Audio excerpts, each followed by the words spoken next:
Brutality of war, we all know what we're talking about here. We're talking about the brutality of war, but particularly in relation to sexual violence, it can't be seen as an inevitable byproduct of a brutal war. It's not acceptable, whoever it's committed by, wherever, whenever, just not acceptable. Rape is a crime, it's a war crime, and those who are committing it cannot go unpunished. And I'll say that very clearly this morning. I'm delighted to hear from Pramila Patten. I've already spoken with her since she came back from the region. She has important things to say to us, not least also I think she'll touch this morning on the fact that trafficking is also an inevitable part. There are 15 million people who have been displaced from Ukraine since the war began. Risky business, trafficking of vulnerable people, where the vulnerable people are exposed to sexual violence. That's women, men, boys, children, young women. So we want to see that. An Irish woman, Siobhan Mullally, is actually the UN Special Rapporteur on trafficking. Spoken with her recently also. She's working with people in the region.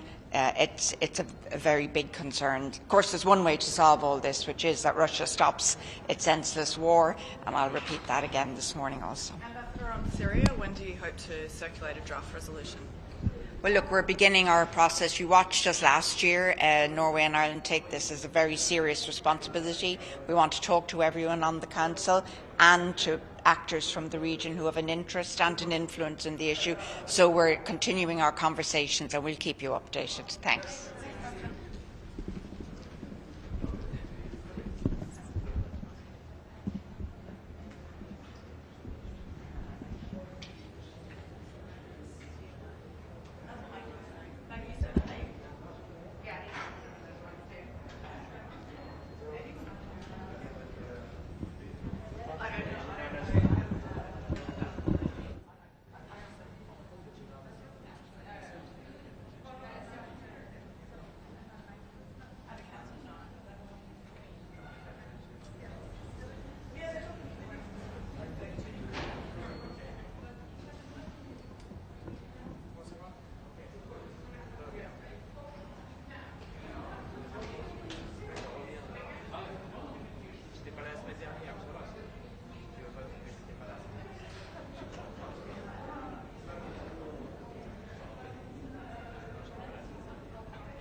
Zaporizhzhia, Zakarpattia, and Zhytomyr regions. Women constitute most of the alleged victims. 56 of 124 allegations concern women. 49 of the allegations are against children, 41 against girls, 7 against boys, and in one case, the gender was unknown. 19 of the allegations are against men, including rape, attempted rape, forced public stripping, and threat of sexual violence. Verification of cases is still ongoing. From our experience of conflict the world over, we know that sexual violence is the most consistently and massively underreported violation, and that available data only represents the tip of the iceberg. An active battlefield is never conducive to accurate bookkeeping. But if we wait for hard data and statistics, it will always be too late. This is why we must mobilize immediately on the basis of our common conviction that even one case of sexual violence is unacceptable. We do not need hard data for a scaled-up humanitarian response, nor for all parties to put in place preventive measures. In this regard, I wish to acknowledge and commend the leadership by example of the Ukrainian authorities in their agreement of a framework of cooperation with the United Nations on the prevention and response to conflict-related sexual violence that was signed by the Deputy Prime Minister Olha Stefanishina on 3rd of May in Kyiv as an outcome of my visit. This framework will serve as the basis for a comprehensive and multifaceted preventive and service response and more effective coordination of all stakeholders, including the United Nations agencies in Ukraine and neighboring countries. Allow me, Mr. President, to emphasize 5 critical areas of the framework. First, strengthening rule of law and accountability as a central aspect of deterrence and prevention of crimes of sexual violence. Second, strengthening the capacity of the security and defense sector to prevent sexual violence. This will require specific action plans by the military, police, border guards, and other government security and defense forces, encompassing also over 100,000 volunteer forces. Third, ensuring that survivors of sexual violence, as well as their children, have access to comprehensive services, including sexual and reproductive health, psychological, legal, socioeconomic services, and reintegration support. This will entail support to Ukraine's national health and social services systems. Fourth, even as we deal with the immediate challenge of conflict unabated, we must cast ahead to ongoing and future negotiations for cessation of hostilities and ensure that sexual violence is addressed in the framework of a ceasefire agreement, and that such crimes are ultimately reflected in specific provisions of any peace agreement, including those related to security arrangements and transitional justice mechanisms. These include ensuring that amnesties for sexual violence crimes are explicitly prohibited. Furthermore, it is essential that we ensure the full, equal, and meaningful participation of women in all political processes, including negotiations for peace. Ukrainian women-led organizations are active on the front lines of the sexual and gender-based violence response, yet women have been conspicuously absent from the negotiating table thus far. Fifth, addressing conflict-related trafficking in persons for the purpose of sexual exploitation and prostitution. This will entail awareness raising and training of military personnel, border guards, police and immigration officials, and will require action of neighboring and receiving countries and the institutions of the European Union. Too often, the needs of women and girls in conflict settings have been sidelined and treated as an afterthought. This framework of cooperation makes them an explicit priority, and I call on the solidarity of this Council and the international donor community to support the Ukrainian authorities and relevant UN entities to implement the framework. Fundamentally, this is as important for Ukraine's future as the defense and security sector expenditures, for which billions of dollars have already been mobilized. I also wish to note that last week I had the opportunity to debrief the mission of the Russian Federation to the UN on my visit to Ukraine. I emphasized that my office is at the disposal of all parties to the conflict to support the implementation of preventive measures that mitigate the acute risk of conflict-related sexual violence.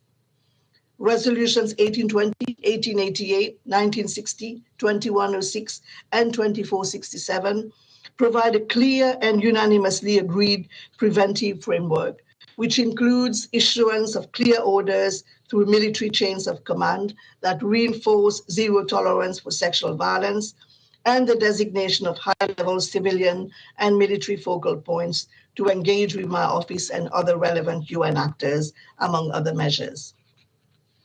I look forward to further consultation with the mission of the Russian Federation to the UN on possible modalities for cooperation in this sphere, including the facilitation of access to areas not under Ukrainian government control.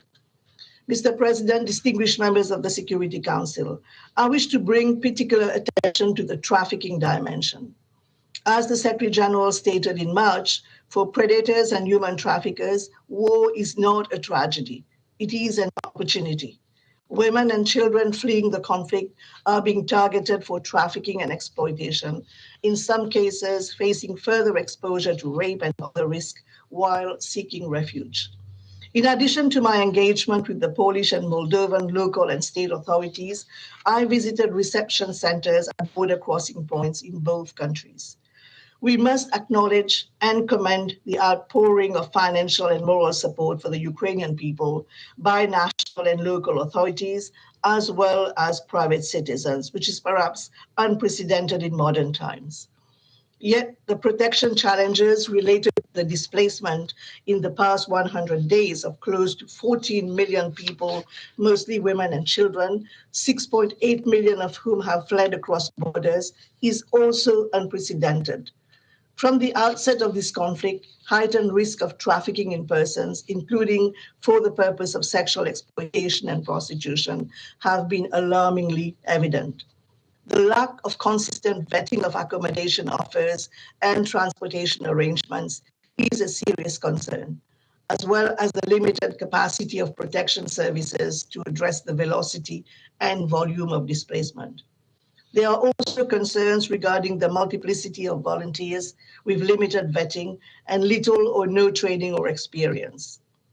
In Chemichov, my team and I visited the site of the Tesco supermarket that has been converted into a receiving center for Ukrainian refugees. While the range of services being provided is exemplary, there are grave security and protection concerns in a facility run by volunteers and with only a bare-bone presence of UN agencies. For example, we heard a number of credible anecdotal accounts from humanitarian staff. With minimal security screening, a man registers as a volunteer at the Tesco Center in the afternoon and enters the French room where refugees are waiting for transport to France. At that time, he makes contact with a 19-year-old woman whom he later wakes up at 2 a.m. offering a ride to France. Another volunteer becomes suspicious of this individual roaming the sleeping quarters in the early morning hours and intervenes. Another man wearing a yellow volunteer's vest and standing with a sign at the Chemichov train station hall is offering free transport from Poland to Germany. Other volunteers became suspicious and informed local law enforcement when they noticed that the man was selecting only young women for transportation in his minivan. In Warsaw, during a meeting with officials from the Ministry of Justice, a judge of a criminal court shared with me how while she was in the Chechov reception center, she was personally approached by a man who sought her help to have access to 8 young women and adolescent girls whom he had identified and wanted to offer transportation to Germany.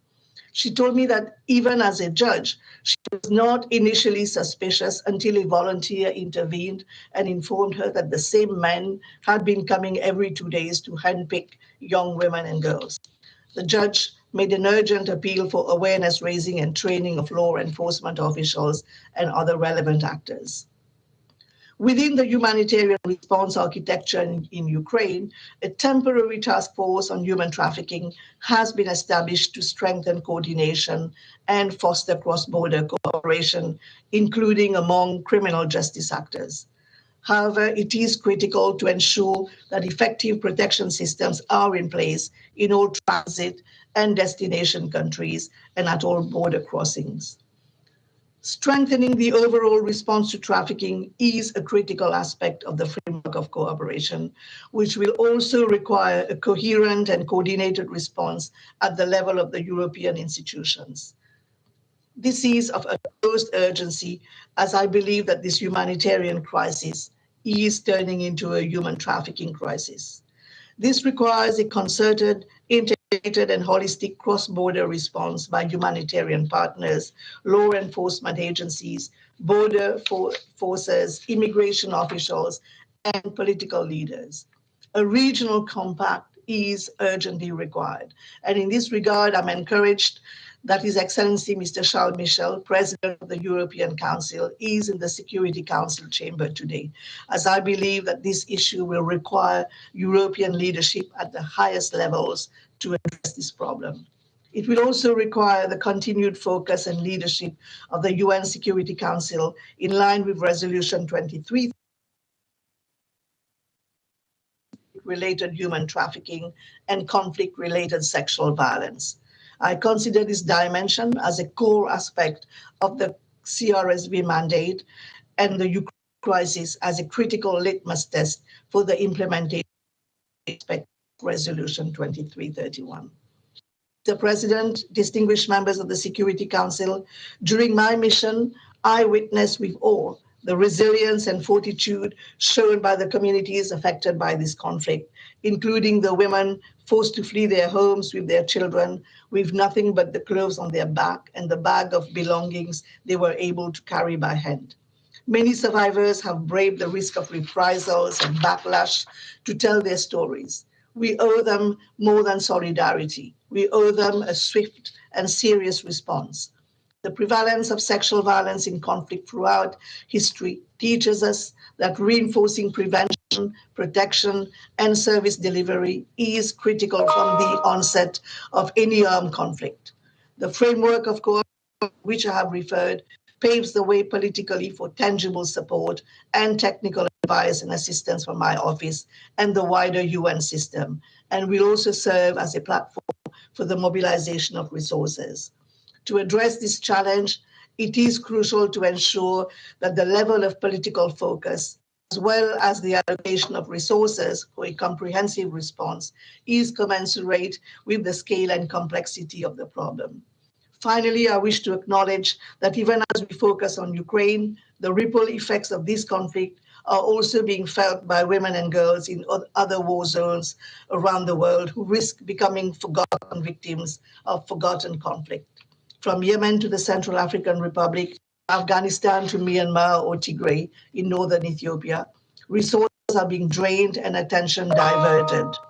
As other crises escalate behind the scenes, we must reassure all populations at risk that they are not forgotten and that international law is not an empty promise. Thank you.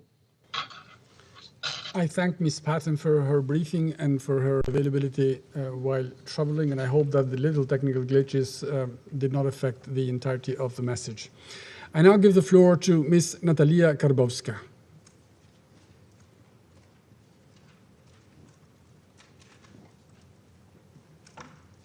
Ms. Karbowska, you have the floor. I would like to thank you for the opportunity to participate in such an important event today. My voice is the voice of my organization, which has been working on supporting women in Ukraine for 22 years.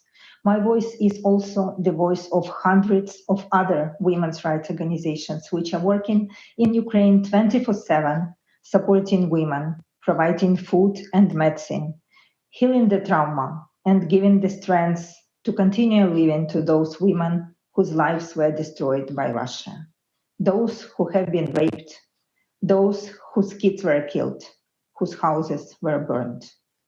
Every Ukrainian has a story of how this war started for her or him, the story that each of us will remember forever. For me, the war started at the meeting on localization of National Action Plan on 1325, UN Security Council Resolution 1325. Ukraine has adopted the second National Action Plan on implementation of the resolution, and on February 23-24 this year, we met in Kiev with representatives of 13 regional coalitions on localization of 1325 of the national plan. The meeting was about the planning of our work for the year. Russian invasion forced us to finish that meeting earlier, but it didn't change our plans. The war showed that women, peace and security agenda in Ukraine is actual today more than ever. It has a new meaning, very concrete and clear one. The security of each and every woman is a security of the whole country. No one can feel safe when sexual violence and rape are taking place close to where you live. Women's organizations are usually the first ones that women who experience sexual violence approach. They provide psychological assistance. Together with law enforcement agencies, they document the cases and support investigation processes. I'm not going to tell you the stories of those women and children. You heard them. Yet, sexual violence in this war is the most hidden crime. And for every girl or a woman who is willing to tell her story, there are many other people who will be silent for years because of understanding of rape as a shame crime, because of the feelings, these feelings of shame among survivors, because of the feelings of guilt among those who were not able to defend them, because of the fear of getting in the same situation among neighbors. All this weaken the social connections in communities, and this is a strategy to establish control over communities. Russia is using sexual violence and rape as a terror to control civilians at the temporary occupied territories. Although the full scale of conflict-related sexual violence is not yet known, human rights activists and law enforcement agencies estimate that hundreds of cases have been committed, not just against women and girls, but also men and boys and people of other gender identities and of all ages. So I have a question. Russia is using terror against civilians in Ukraine. There is a lot of evidence to prove this. Why it is still in the UN Security Council? How it is possible that it participates in the UN peacekeeping operations? I was at the border during these 3 months. I was at the border with Poland and saw the faces of women refugees. No relatives, language barriers, no savings in the banks, just she, her child, and a suitcase. I remember a young woman from Chernihiv region. She didn't even have a suitcase. Everything was destroyed in her house by the Russian missile. She said that her only family member now is her cat. According to international organizations, due to the Russian aggression against Ukraine, Europe is experiencing now the largest displacement since the World War II. The majority of refugees are women and children, the two groups most vulnerable to become victims to sexual and labor abuse. There was huge work done by civil society and governments to protect refugees in Europe and prevent trafficking at the border crossing. I saw myself many volunteers at the border helping with registration, offering rights, providing accommodation, distributing the contacts of hotlines. But as the war continues, Ukrainian women refugees in Europe who initially planned temporary shelter are finding themselves in need of more permanent housing and work. This opens up new risks for sexual and labor exploitation. We also know the stories of women and children who were forced to go to Russia by Russian troops through the so-called filtration camps.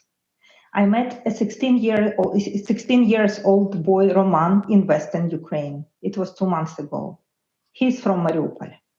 A neighbor helped him to escape and brought to Western Ukraine. Roman's mother is in Russia.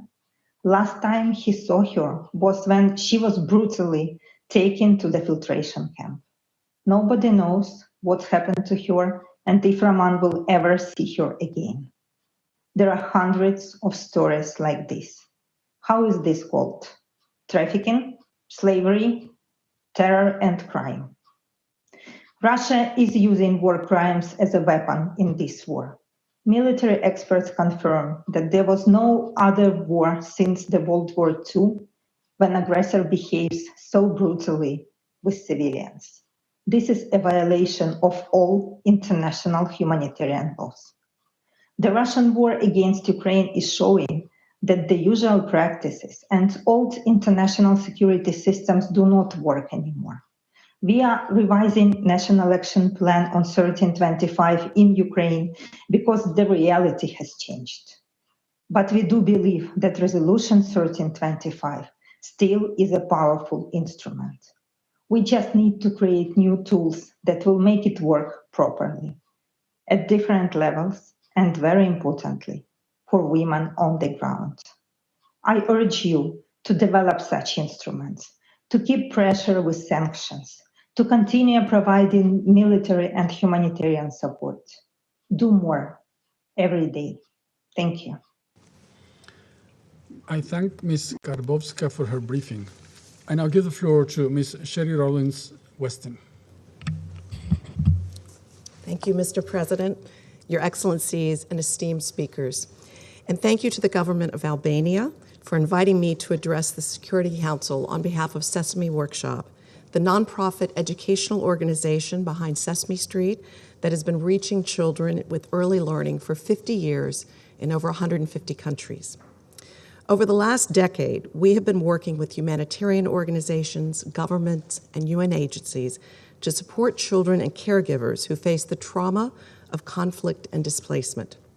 To date, we have reached millions of young children affected by crises in the Middle East, Bangladesh, East Africa, Latin America, Afghanistan, and now Ukraine.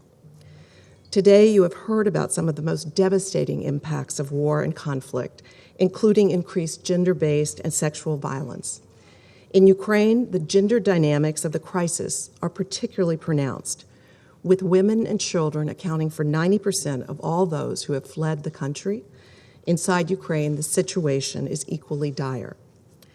Today, I want to bring your focus to the impact this war is having on children, many of whom are witness and subject to these atrocities, and all of whom are deeply affected.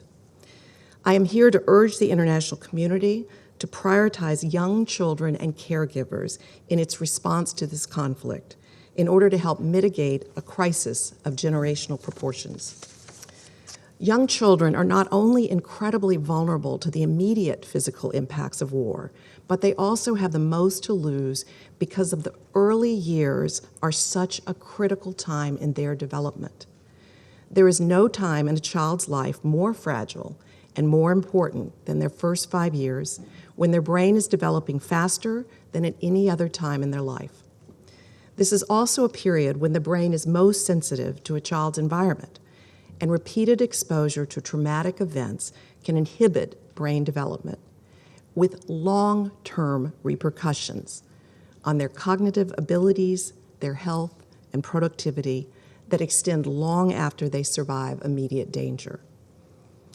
I ask you to look at this conflict through the lens of a child, growing up in the throes of war, shaken by bombs, forced to leave their homes and all they've ever known, without the stability that children so desperately need. And for their caregivers, who are still tasked each and every day with providing for their children while they themselves have been traumatized by violence. All of these effects are compounded in Ukraine in particular, because so many women and children have had to leave behind their fathers, brothers, uncles, and male family members. Right now, children are experiencing the kind of exposure to violence and stress that has the potential to derail their futures if they don't receive the right support. The urgency simply cannot be overstated. But the truth is that the international community does have viable solutions to support children and their caregivers, many of which can be integrated into existing humanitarian response. Today, I want to leave you with 3 ideas to support young children and caregivers during crisis. First, directly provide mental health and psychosocial support for the immediate needs of children as a first line and life-saving intervention, and nothing less. Advocates for mental health in crisis contexts have begun to have some success in building support into the Ukraine response, which must be continued and expanded. Second, invest in early childhood development, from nurturing care to playful learning, and fold it into your humanitarian and national response plans. Quality early childhood development is proven to help mitigate the effects of the trauma children experience. And these interventions do not need to add significant cost. In fact, building early childhood support directly into existing interventions can be an effective use of limited resources. We've seen this in Jordan, where we're partnering with the International Rescue Committee and the Ministry of Health to integrate early childhood support directly into visits with healthcare providers. And in Ukraine, we're aligning our work with national education objectives, following the lead of the Ministry of Education and Science, who, despite extraordinary challenges, continues to reach Ukrainian children with invaluable education. Finally, we must not forget the caregivers. We know that the most important intervention for young children experiencing trauma is more engagement with a caring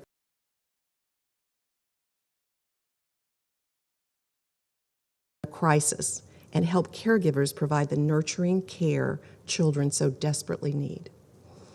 Early childhood interventions like these bolster children, communities, and societies at large. And yet, less than 3% of humanitarian assistance funding goes to this critical need, a number that simply must rise to meet the challenge of Ukraine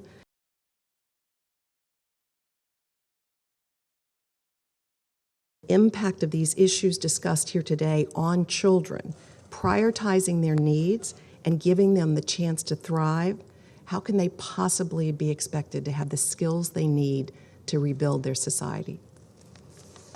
Our hopes for a prosperous and peaceful future depend on the action we are taking now to support young children, because our futures depend on them. I urge the Council to prioritize children and their caregivers in responding to this crisis. If not, there will be lasting consequences for our future security and stability for generations to come. Thank you. I thank Ms. Rollins-Weston for her briefing. I now give the floor to those council members who wish to make statements. Et je donne la parole au représentant de la France. I give the floor to the representative of France. Monsieur le Président, Mr. President, je remercie la représentante spéciale pour son engagement depuis le début de l'agression russe. Je salue la signature par l'Ukraine d'un cadre de coopération avec les Nations Unies. Je remercie Mme Karbowska et Mme Rollins-Weston pour leur témoignage et je rends hommage à toute la société civile engagée pour les droits des Ukrainiennes. Je me réjouis aussi de la participation à cette réunion du président du Conseil européen qui témoigne du soutien inébranlable de l'Union européenne à l'Ukraine. Depuis le début de l'agression russe, l'Union européenne a mobilisé plus de 4,6 milliards d'euros pour venir en aide aux Ukrainiens. Cet engagement porte sur tous les plans, budgétaires, humanitaires, mais aussi sur la lutte contre l'impunité, via notamment la création d'équipes d'enquête conjointes coordonnées par Eurojust. Les sanctions adoptées par l'Union européenne européenne n'ont qu'un objectif, ramener la Russie au respect de la Charte des Nations Unies. De tels efforts sont essentiels car depuis plus de 100 jours, l'armée russe mène une guerre d'agression dont les effets sur les populations civiles s'aggravent chaque jour.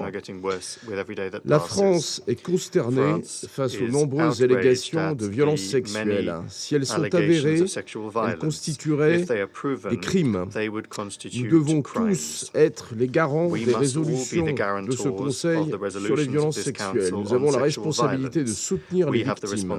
Elles doivent pouvoir témoigner sans être stigmatisées. La France soutient l'action des Nations Unies sur place pour établir les faits. Les responsables de ces violences doivent être jugés et punis. C'est la raison pour laquelle la France a mis à disposition de l'Ukraine une expertise pour collecter des preuves et établir les responsabilités. Nous sommes préoccupés par les risques pesant sur les populations déplacées.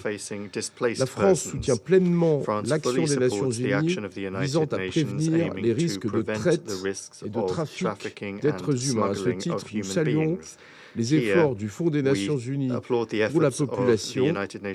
Les victimes de violences doivent être défendues. La France appelle au renforcement de ce soutien. Monsieur le Président, face à cette agression aux conséquences dramatiques pour les populations civiles, la France reste entièrement mobilisée. Elle ne ménage pas ses efforts pour œuvrer au retour à la paix. Elle continue d'appeler au retrait total des troupes russes, conformément à ce qu'a exigé la Cour internationale de justice et à un plein respect du droit international humanitaire. Elle renouvelle enfin son soutien à toutes les Ukrainiennes. Il ne pourra y avoir de paix durable sans la pleine participation des femmes. Je vous remercie. Je remercie le représentant de la France pour sa déclaration. And I give the floor to the representative of Mexico. Muchas gracias, señor presidente. Agradezco a la representante especial Patten, a la señora Karbowska y a la señora Rollins-Westin por sus presentaciones. Doy también la bienvenida al presidente del Consejo Europeo, Charles Michel. Los testimonios que hemos escuchado esta mañana nos revelan una dimensión adicional a las trágicas consecuencias de la invasión de Ucrania sobre la población civil. Según datos de los que disponemos, el 90% de las personas que han abandonado el país lo constituyen mujeres, niñas y niños, y el 60% de los desplazados internos son también mujeres, lo cual hace evidente que este conflicto tiene un ineludible componente de género. La situación de vulnerabilidad de todas estas mujeres, niñas y niños aumenta el riesgo de trata, incluyendo fines de explotación sexual, como también hemos escuchado esta mañana.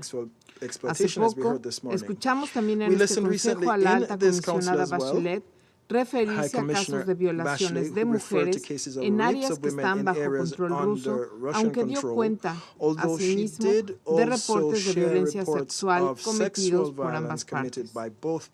Lo verdaderamente lamentable es que los informes disponibles parecen indicar que los incidentes de violencia sexual perpetrados contra mujeres y niñas van en aumento. El estigma, las convenciones sociales, los estereotipos a los que se enfrentan las víctimas y los limitados mecanismos para reportar incidentes dificultan las denuncias y la investigación cabal de estos crímenes. Como nos compartió la representante especial del secretario general Patten, tras su reciente visita a la región, los informes sobre mujeres ucranianas que fueron violadas y posteriormente asesinadas son muy preocupantes. Es prioritario entonces que se lleven a cabo las investigaciones de presuntos crímenes de guerra, crímenes de lesa humanidad y otras violaciones al derecho internacional humanitario para que los perpetradores sean enjuiciados y los crímenes no queden impunes. México está atento a la investigación en curso de la Fiscalía y de la Corte Penal Internacional, así como de la Comisión Internacional Independiente promovida por el Consejo de los Derechos Humanos. Señor presidente, Reconocemos la importancia de la coordinación del Grupo de Protección que lidera ACNUR y seguiremos con especial atención el importante trabajo del subgrupo de violencia sexual y de género que encabeza el Fondo de Población de Naciones Unidas. Las consecuencias en el mediano y largo plazo de la guerra para la salud de toda la población y en particular las mujeres víctimas y sobrevivientes de la violencia sexual son motivo de gran preocupación. Es urgente que se garantice su acceso indiscriminado a los servicios de salud sexual y reproductiva, pero también a los de salud mental, que son en estos momentos vitales. Damos la bienvenida a la firma del marco de cooperación entre Naciones Unidas y el gobierno de Ucrania sobre la prevención y la respuesta a la violencia sexual relacionada con conflictos. Confiamos en que este marco de acción se constituya como un pilar para la prevención y para la disuasión. El sistema de las Naciones Unidas debe continuar recabando evidencia, datos desagregados y análisis con enfoque de género sobre violencia sexual y de género y trabajar coordinadamente con la Comisión Internacional Independiente de Investigación. Estaremos pendientes de los resultados de su próxima visita a Ucrania este mes. Las mujeres han asumido un papel fundamental desde el inicio de la invasión rusa y debemos garantizar su participación plena e igualitaria en la toma de decisiones y en las negociaciones que llegarán para poner fin a la guerra en Ucrania. Nuevamente, el llamado de México es a un alto al fuego inmediato que permita poner fin a esta tragedia. Muchas gracias, señor presidente. I thank the representative of Mexico for their statement, and I give the floor to the representative of the United States. Thank you, Mr. President. Since I was not here at the beginning of your presidency, let me enthusiastically welcome you to the assumption of the presidency role and wish you the best during this month. I also wish to thank you, Albania, for calling this very important meeting. And I also would like to give a special thanks to our briefers, SRSG Patton, Ms. Kabowska, and Ms. Rollins-Weston for your illuminating remarks. I welcome the participation of the Ukrainian PR in our midst today, as well as Mr. Michel, the President of the European Council. Since Russia launched its illegal and unprovoked further invasion of Ukraine, a mountain of credible reports of atrocities committed by Russia's forces against civilians has grown every day. These reports include horrific accounts of sexual violence. More and more allegations show Russia's soldiers sexually assaulting women and girls, as well as men and boys. We've heard from Ukraine's foreign minister of multiple cases of sexual violence by Russian soldiers in Ukrainian cities that were under the control of Russian forces. We've heard from Ukraine's deputy prime minister that Russian soldiers raped Ukrainian women for hours and then killed them. The corroborating evidence goes beyond Ukrainian officials. In Bucha, we have evidence of atrocities, including imagery that confirms the presence of mass graves. And you've heard just today from the SRSG. There in Bucha, the indications of Russia's brutality include credible reports of violence perpetrated up close and in cold blood. Individuals killed execution style, bodies showing signs of torture, and sexual violence against women and girls. There have been multiple reports from survivors of Russia's soldiers breaking down doors to basements where women were sheltering and raping them. These terrible acts were done in front of their children, and they were filmed by the Russian soldiers. These are bone-chilling accounts, and we know for every account we hear, many more are unknown. In addition to the women suffering inside of Ukraine, we cannot forget that more than 90%, and we've heard this referred to several times today, 90% of refugees from Ukraine are women and children. And we've heard before in this council, women and children bear disproportionately high risks in this war.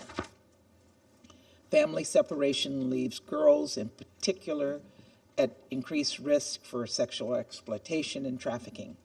And we've heard sobering reports of traffickers targeting women as they seek protection abroad. So, council members, we cannot stay silent. We must seek and achieve justice for victims, and we must do everything we can to prevent further violence. Responsibility starts first and foremost with Russia. As a reminder to the Russian Federation, Security Council Resolution 1820 recognized that rape and other forms of sexual violence can constitute war crimes and crimes against humanity. Furthermore, under international humanitarian law, sexual violence is prohibited. It is on Russia to take measures within its forces and its proxy forces to ensure adherence to this resolution and to international humanitarian law. It is on Russia to stop rape, violence, and atrocities from within its ranks. It is on Russia to end this unconscionable, unprovoked war on the people of Ukraine, and we call on the Russian Federation to do just that. And though the primary responsibility rests with Russia, I also want to talk about what the rest of us can do to address this heartbreaking situation. The framework of cooperation established by Special Representative Patton and her team and signed with the government of Ukraine last month deserves our strong support. It should serve as a vehicle for UN alignment and coordination. We should share the key elements of this framework, and we should do everything we can to support the Ukrainian authorities as they follow the framework. The United States will continue to support Special Representative Patton's office to facilitate this important work. The Commission of Inquiry created by the Human Rights Council can also ensure Russia does not get away with hiding atrocities. Last month, the HRC passed another resolution that called for the Commission of Inquiry to address the events in the areas of the Kyiv, Chernihiv, Kharkiv, and Sumy regions with a view to holding those responsible to account. Both the Commission of Inquiry and the UN Human Rights Monitoring Mission in Ukraine are critical to ensuring accountability. Sharing information and documenting crimes is critical to ensuring accountability for crimes of rape and other forms of gender-based violence. This can only be done through effective investigations of reports of such crimes and trials in appropriate criminal courts. And all of this requires resources. Many on this council have emphasized their political commitments to preventing gender-based violence. Now is the time to provide proof of that commitment, to match words with actions. Ukraine is counting on us. Finally, as we work to achieve accountability, we must also do right by the survivors of sexual violence. They urgently need improved and expanded comprehensive service provisions, including sexual and reproductive health services, medical and specialized mental health services, legal assistance, and livelihood support. All of this work needs to be survivor-centered and trauma-informed. Above all, it must give survivors hope. Together, let us take on the scourge of conflict-related sexual violence. Let us demand accountability and justice for survivors and provide the resources to see it through. And let us do everything in our power to prevent more violence and end Russia's unconscionable war. Thank you, Mr. President. I thank the representative of the United States for their statement, and I give the floor to the representative of China. Mr. President, I thank Special Representative Patton and the other briefers for their briefings. As the conflict in Ukraine enters its fourth month, it has taken a heavy toll on the Ukrainian people, and the security risks faced by women and children are particularly worrisome. Parties to the conflict should comply with international law and take measures to protect civilians from all forms of violence, including sexual violence against women and children, women and girls, and human trafficking. People affected by violence should have timely access to medical, psychological, and social services. And parties to the conflict should ensure that hospitals and other civilian facilities are protected from attack. The United Nations and the Ukrainian government signed a framework agreement last month to help survivors of sexual violence and prevent human trafficking, with a view to providing effective protection for vulnerable groups such as women and children. The use of sexual violence as a tactic of war is a serious crime, and any allegations should be investigated impartially on the basis of facts. Since the outbreak of the conflict, 6.8 million Ukrainian people have crossed the border into neighboring countries for refuge, the vast majority of whom are women and children. China appreciates the humanitarian spirit shown by Ukraine's neighboring countries in providing safe shelter and basic livelihood for women and children refugees. Meanwhile, the growing number of cases of human trafficking, sexual exploitation, and abuse targeting women and children refugees are disturbing.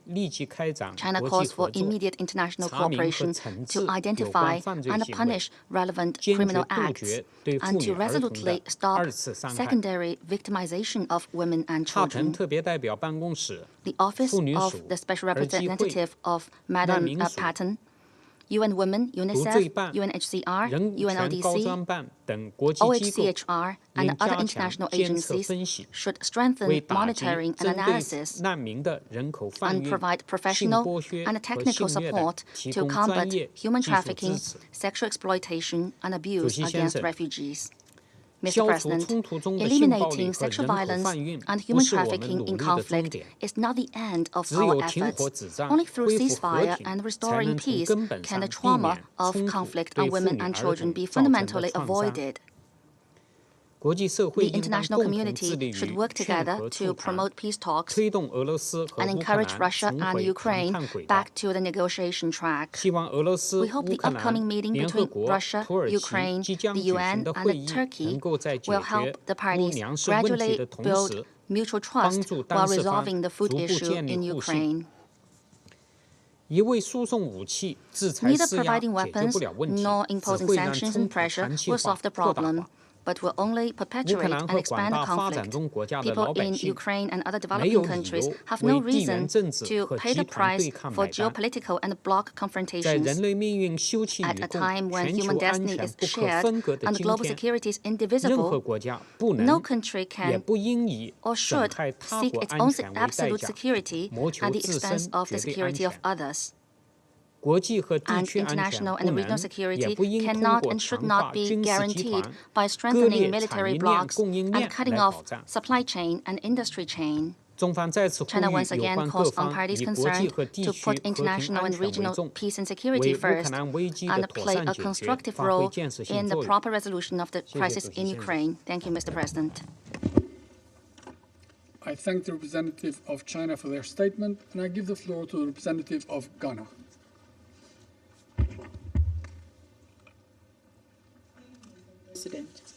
The gendered impact of conflict is of importance to peace and security and must continue to engage the attention of the global community in order that appropriate and tailored responses are provided to the several women and girls who unfortunately fall victim to those actions that constitute both a violation of their rights and international law. We are therefore grateful to Special Representative Pramila Patton, Natalia Kaborska, and Sherry Rollins-Weston for their briefings and for drawing attention to the unfortunate development of conflict-related sexual violence and human trafficking in Ukraine, and more importantly, on the protection, assistance, and support being provided to the women and girls. 2 months ago in this very chamber, members of the Security Council and the wider UN membership were briefed by Ms. Patton during the open debate on conflict-related sexual violence, with an emphasis on accountability as a form of prevention.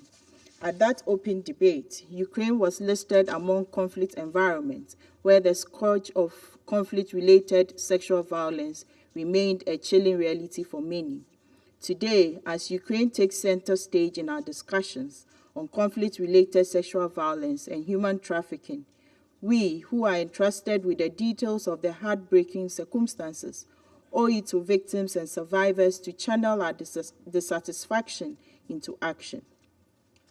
We are reminded of our obligation as an international community to ensure that prevention, accountability, and a survivor-centered approach, which are at the heart of Resolution 2467, are not reduced to mere rhetoric, but are translated into real and tangible action on the ground. Ghana condemns all acts of sexual violence and human trafficking in Ukraine, including as a weapon of war, and stresses the need to hold perpetrators accountable. We reiterate our support for all ongoing accountability efforts, including investigations by the Ukrainian authorities, civil society organizations, and the International Criminal Court, among others. We further express our support for global calls to designate such acts as war crimes and submit that conflict-related sexual violence and human trafficking should be treated as a basis for targeted sanctions against culpable actors, in keeping with the importance this Council attaches to accountability and ending impunity. Ghana is appreciative of the efforts of all humanitarian and aid agencies present in Ukraine, as well as the member states who have responded to the call for real action and continue to offer a hand of hope in parts of the country where it is needed the most. Training and capacity building for UN field and humanitarian workers, civil society organizations, local women groups, and media organizations in Ukraine are absolutely essential in ensuring that such entities are adequately equipped to provide sufficient sensitization against stigma. Dealing with the problem of stigmatization would encourage an increasing number of victims not only to report violations against them, but also support justice delivery on their behalf by testifying and staying engaged throughout the prosecution processes. In accordance with Resolution 2475, the UN must urgently reduce the risk of trafficking through the provision of effective assistance and protections to refugees and internally displaced persons without discrimination, in particular on grounds of race, gender, disability, or other status, recognizing that discrimination and racism may increase vulnerability to trafficking. No child in Ukraine should endure the horrible experience of being trafficked for the purposes of sexual exploitation.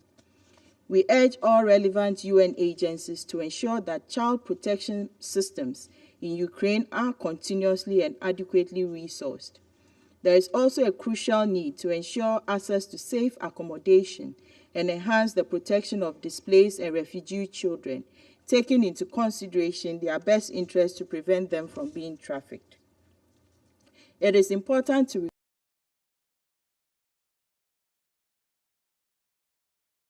conflicts occur, innocent civilians are often exposed to unspeakable physical, mental, environmental, and economic damage with very little hope for restoration. When sexual violence and human trafficking are introduced into this already toxic cocktail, victims experience an agony of most of us can never imagine. A ceasefire is most urgent now to eliminate the conditions within which these unbridled and gross violations of international law, international humanitarian law, and human rights abuses are manifested. Consequently, we reiterate the call on the Russian Federation to unconditionally withdraw its forces from the internationally recognized territories of Ukraine, and for the two parties to commit to diplomacy and dialogue for an early and negotiated settlement of the dispute. We believe that through a meaningful and sustained engagement centered on the principles of the Charter, international law, and the norms that facilitate peaceful coexistence and assure stability, the parties will better be equipped to address their mutual security concerns. In concluding, we urge the sustained engagement of the Council on this important matter towards ensuring freedom from sexual oppression and accountability for all acts of impunity against women and girls in Ukraine. I thank you. I thank the representative of Ghana for their statement, and I give the floor to the representative of Norway. Thank you, Mr. President, and I thank the three briefers for their important statements. Norway condemns in the strongest terms Russia's unprovoked war of aggression against Ukraine, a blatant violation of the UN Charter. Russia must stop the war and withdraw its troops immediately. We reiterate our demand that civilians must be protected and international humanitarian law fully respected and implemented. We're appalled by the forced deportations of Ukrainian citizens, including children, to Russia, Russian-controlled territories, and Belarus. We call for the restoration of family links, the immediate release of Ukrainian citizens, and their relocation to safety in government-held areas of Ukraine. President, the war has a gendered impact. It affects women and men, girls and boys, and members of the LGBTI community differently. Let me highlight three issues in this regard. First, attacks on healthcare institutions and staff are denying people, including women who are pregnant or in labor, safe access to sexual and reproductive health services. Second, the high number of survivor accounts of rape and other forms of sexual and gender-based violence. Children will be born of war. Their rights and well-being and that of their mothers must be ensured. And third, the high risk of trafficking as displaced people seek safety across borders. These violations and risks must be addressed. And in response, Norway has increased our support to UNFPA and other humanitarian actors that provide sexual and reproductive health services. We underline the importance of gender and age-differentiated responses to meet the needs of the civilian population, including Ukrainian IDPs and refugees. This must include access to mental health and psychosocial support, and sexual and reproductive health services for all, regardless of the gender indicated in their passport. Also, unaccompanied Ukrainian children are in a particularly vulnerable situation. Child protection services must be ensured. But first and foremost, we must take steps to prevent sexual and gender-based violence, including trafficking, from happening. And we welcome the agreed framework for cooperation between Ukraine and the UN on the prevention and response to conflict-related sexual violence. Engaging and supporting women, human rights defenders, and civil society in our responses is key. We insist on a survivor-centered approach. It is vital for the survivors, their communities, and Ukraine as a whole to be able to overcome the trauma and stigma that has been brought on them by this war, and to move forward together. Atrocities must be investigated, and those responsible held accountable. We support, therefore, the ongoing investigations, including the work of the ICC and the Commission of Inquiry for Ukraine. Expertise on conflict-related sexual violence, gender, and children's rights are crucial in these processes. And we underline the critical importance of strong and independent human rights institutions and accountability mechanisms in Ukraine. There must be zero tolerance for sexual and gender-based violence and trafficking, and no impunity for perpetrators. Accountability is vital to ensure justice for the survivors and prevent future sexual and gender-based violations everywhere. I thank you. I thank the representative of Norway for their statement, and I give the floor to the representative of Brazil. Thank you very much, Mr. President. Mr. President, at the outset, let me thank the briefers, Pramila Patin, Special Representative of the Secretary General on Sexual Violence and Conflict, Ms. Skarbowska and Ms. Westin, for their valuable accounts of the situation in Ukraine with reference to sexual violence and human trafficking. As the conflict in Ukraine has entered its 4th month, the full extent of its humanitarian consequences are still being assessed by the international community. We know for sure that the conflict has caused immense suffering for both the people directly affected by military action and for the civilians fleeing confrontation. In the wider context of destruction and gross violations of human rights brought about by the war, we take note with great concern of reports of alleged cases of sexual violence directed against women and girls in the context of the conflict in Ukraine. The numbers reported are alarming and suggest that rape is being systematically deployed as a weapon of war.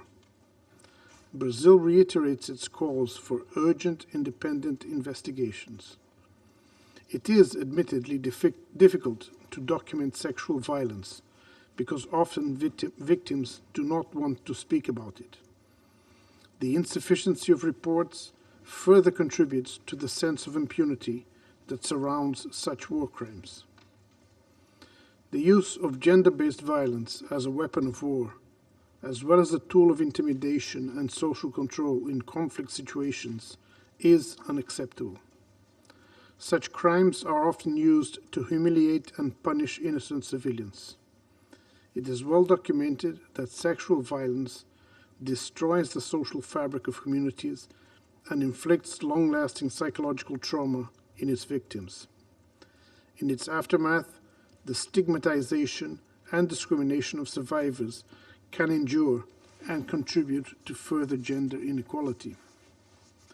Perpetrators of such acts, be they agents of the state or not, should be held accountable for committing clear violations of international human rights and international humanitarian law.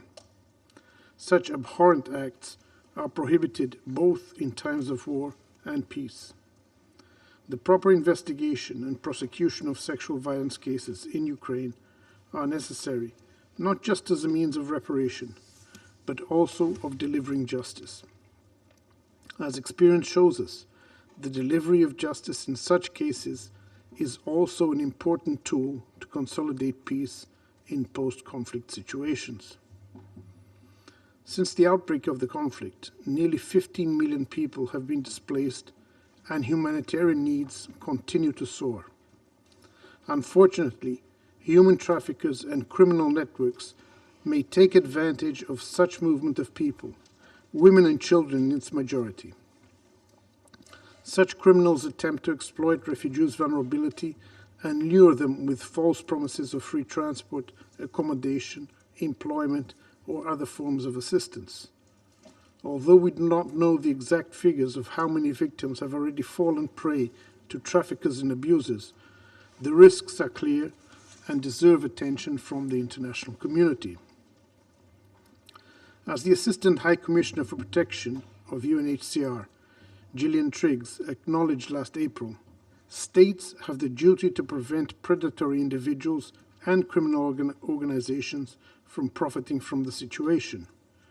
We praise UNHCR for launching an awareness-raising campaign among refugees, distributing printed material with information on how they can protect themselves and report incidents of sexual misconduct or criminal activity. Increased reports of sexual violence and human trafficking, as well as the growing number of refugees and internally displaced people, reveal that the situation in Ukraine continues to deteriorate. In order to prevent those atrocities in the region and in other countries, it is crucial that we engage in providing effective strategies to reduce unsafe and irregular routes and to promote the sustainable and safe legal pathways for those in need of protection. It is our duty and responsibility to ensure that those fleeing hostilities are appropriately received and cared for. For this purpose, Brazil has introduced special humanitarian visas for Ukrainian nationals and stateless persons affected by the conflict in Ukraine who wish to live and work in Brazil. Brazilian embassies in Bratislava, Budapest, Bucharest, Prague, and Warsaw have been granting those visas since March, a policy that has previously benefited nationals of Afghanistan, Syria, and Haiti. This is an example of Brazil's unshakable commitment to human rights and the protection of the most vulnerable. This Council has already failed in preventing the outbreak of conflict and ensuring the cessation of hostilities. It must not fail in repudiating sexual crimes and human trafficking. Immediate investigation by relevant international bodies is called for, including by the Committee for Inquiry for Ukraine of the Human Rights Council. I thank you, Mr. President. I thank the representative of Brazil for their statement. I give the floor to the representative of India. Thank you, Mr. President. Let me begin by thanking Special Representative on Sexual Violence in Conflict and Under-Secretary General Ms. Pramila Patten for her remarks. I also thank civil society briefers, Ms. Natalia Karbowska and Ms. Sherry Rollin Weston for their insights. Mr. President, in the last 3 decades, the international community has played an important role in fixing accountability for conflict-related sexual violence, thereby sending out a strong message that sexual violence must find no place in the civilized world. Despite such progress, it is indeed distressing that sexual violence in armed conflict situations continue unabated amid a culture of impunity as a tactic of war, torture, and terror in armed conflicts, especially by non-state actors. Primarily, national governments have the important responsibility for prosecuting and deterring such crimes in conflict situations on their territories, even if these are committed by non-state actors. The UN, upon request of member states, must assist national authorities in developing capabilities to strengthen their national legal frameworks and related structures for speedy investigation and prosecution of perpetrators. We also support effective cooperation and appropriate mechanisms to combat illegal migration and human trafficking. Mr. President, India continues to remain deeply concerned at the worsening situation in Ukraine and reiterates its call for immediate cessation of violence and an end to hostilities. The conflict in Ukraine has resulted in loss of lives and countless miseries for its people, particularly for women, children, and elderly, with millions becoming homeless and forced to take shelter in neighboring countries. We support all diplomatic efforts to end the conflict and alleviate the suffering of the people of Ukraine. We also call for resumption of talks between Ukraine and the Russian Federation to end the conflict. The conflict is having destabilizing effect with broader regional and global implications. The increasing oil prices and shortage of food grains and fertilizers is having disproportionate impact on the global south, in particular on developing countries. The developed world needs to do much more to alleviate the adverse impact this is making on day-to-day lives of the people living in vulnerable countries.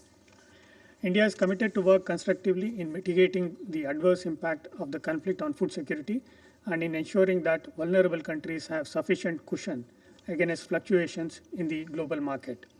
In order to manage our own overall food security and support the needs of neighboring and other vulnerable developing countries, we had announced some measures that allow for wheat exports based on approvals of those countries who are required to meet their food security demands. Such a policy will ensure that countries in need are given priority. In this context, it is necessary for all of us to adequately appreciate the importance of equity, affordability, and accessibility when it comes to food grains. We have already seen, to our regret, how these principles were disregarded in the case of COVID-19 vaccines. Open markets must not become an argument to perpetuate inequity and promote discrimination. India has been providing financial assistance as well as supplying food grains to neighboring countries which are facing the consequences of the Ukraine conflict. We hope the international community will continue to respond positively to the evolving humanitarian requirements. Mr. President, we reiterate the importance of UN guiding principles of humanitarian assistance. Humanitarian action must always be guided by the principles of humanitarian assistance, that is, humanity, neutrality, impartiality, and independence. These measures should never be politicized. Let me conclude by reaffirming that the contemporary global order has been built on the UN Charter, international law, and respect for sovereignty and territorial integrity of states. I thank you. I thank the representative of India for their statement, and I give the floor to the representative of the United Kingdom. Thank you, President. Let me start by thanking SRSG Patton, Ms. Karbowska, and Ms. Rollins-Westin for their powerful briefings. I also welcome the representative of Ukraine and European Council President Michel amongst the participants in this meeting. President, Friday marked 100 days since Russia launched its illegal war against Ukraine. During that time, we have witnessed death and destruction on a scale not seen in Europe since World War II. Thousands have been killed or injured. Over 6.6 million people have fled Ukraine. And millions inside the country remain displaced, stranded in conflict-affected areas, and in dire need of humanitarian support. As we have heard, women and girls are the most affected. We have seen evidence of serious breaches of international law, including atrocities in places such as Bucha and Irpin, and attacks on schools, hospitals, railway stations, apartment buildings, journalists, even on Kyiv while the Secretary General was visiting. We have seen a disturbing increase in conflict-related sexual violence, including horrific reports of rape and sexual violence committed by Russian armed forces, and a significant increase in human trafficking. Russia's actions, including destroying or blockading key ports, have also exacerbated one of the most severe worldwide food crises in recent history. President, we applaud the work of the UN and the humanitarian and civil society organizations seeking to address the suffering wrought by this war, including efforts to secure grain exports from Ukraine. The United Kingdom is committed to supporting these efforts in every way we can. We have pledged $500 million to help Ukraine. This includes funding to the UN and to civil society organizations helping survivors of gender-based violence, including sexual violence. Accountability is vital to upholding the rule of law and the rights of all states. The United Kingdom is assisting with the important task of evidence collection and preservation, including on sexual violence.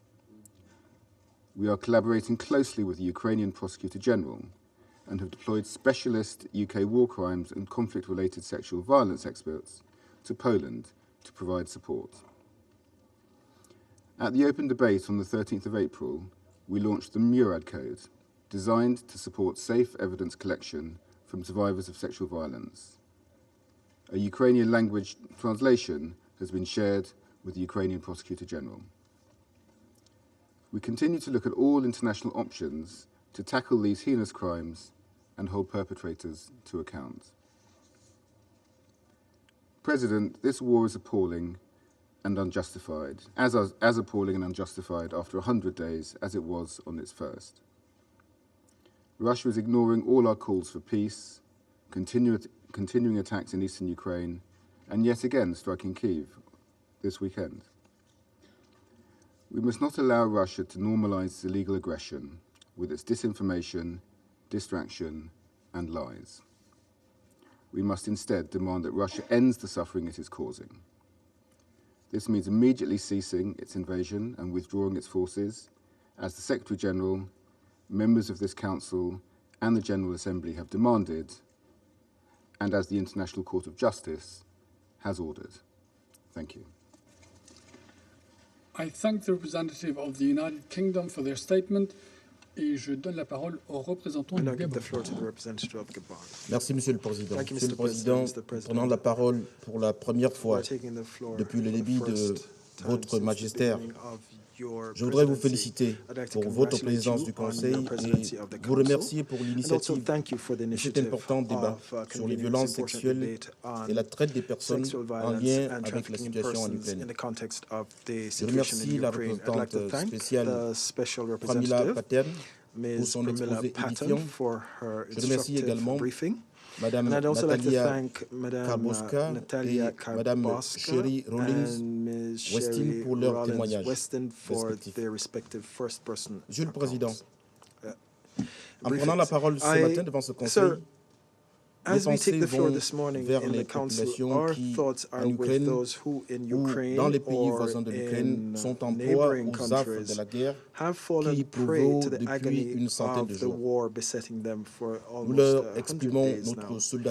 We assure them of our solidarity with them in the moments of terror and distress.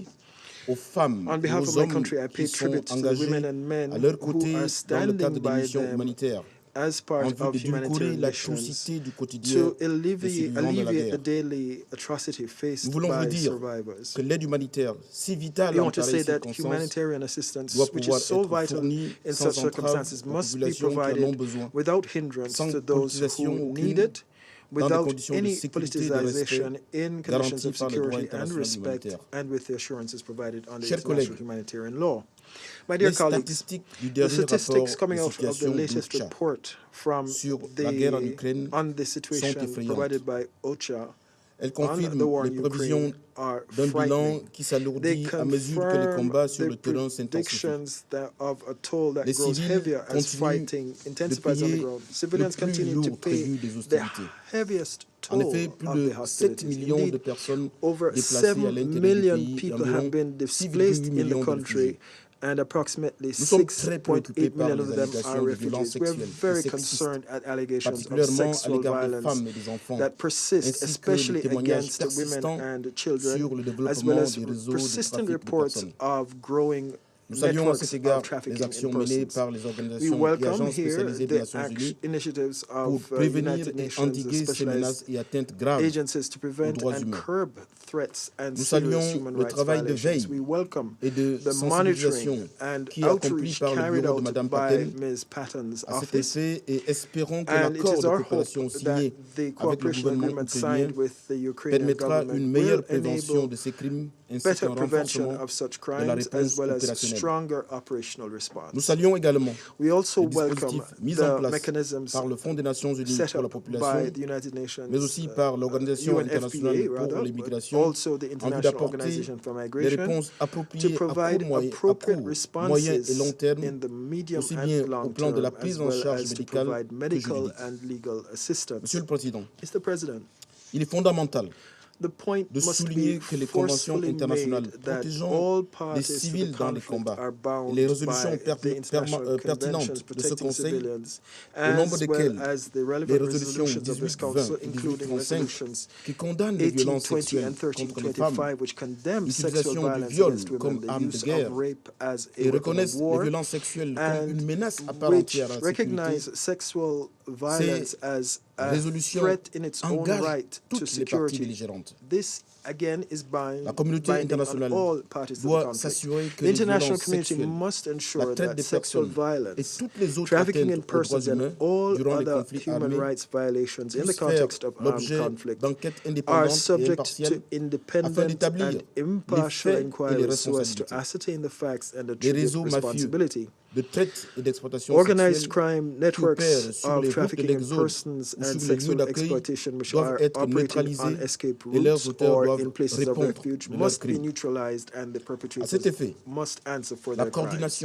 For this reason, coordination between the various organizations involved must be strengthened. There must be more sharing of information so as to hamstring as far as possible those criminal networks taking advantage of the distress of people fleeing war zones. The risks of exploitation through illegal labor networks or recruitment into pedophile networks or even illegal adoption will no doubt be reduced considerably if the communications networks, means of action and financing of these criminal networks are cut off at the root. Mr. President, once again, I wanted to hark back to the situation faced by those who are fleeing the war, especially many African nationals. De recevoir des témoignages Indeed, we continue to receive unbearable first-person accounts of several of them who are exposed to maltreatment during their escape because of their origin.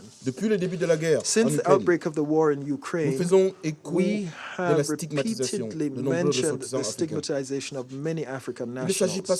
This is not only a question of skin color, but also one of humanity, of the universality of distress and the respect that we have for the noble values of the United Nations and for the peoples of the world. And by this I mean all the peoples of the world. It is obvious that in wartime, all suffering must be given the same attention. Because pain has no face, it affects us all. Doit activer notre émotion et notre This should instinct de touch us condamnation all and sans que soit prompt us to ausculté au condemn préalable it la without couleur having to des check yeux first dont elle the coule. color of the eyes of the person L'indifférence suffering. devant une telle misère humaine Indifference to est this aussi human indécente misery et is also insupportable indecent que l'odieuse and discrimination unbearable elle-même. as the discrimination Au moment du bilan, itself.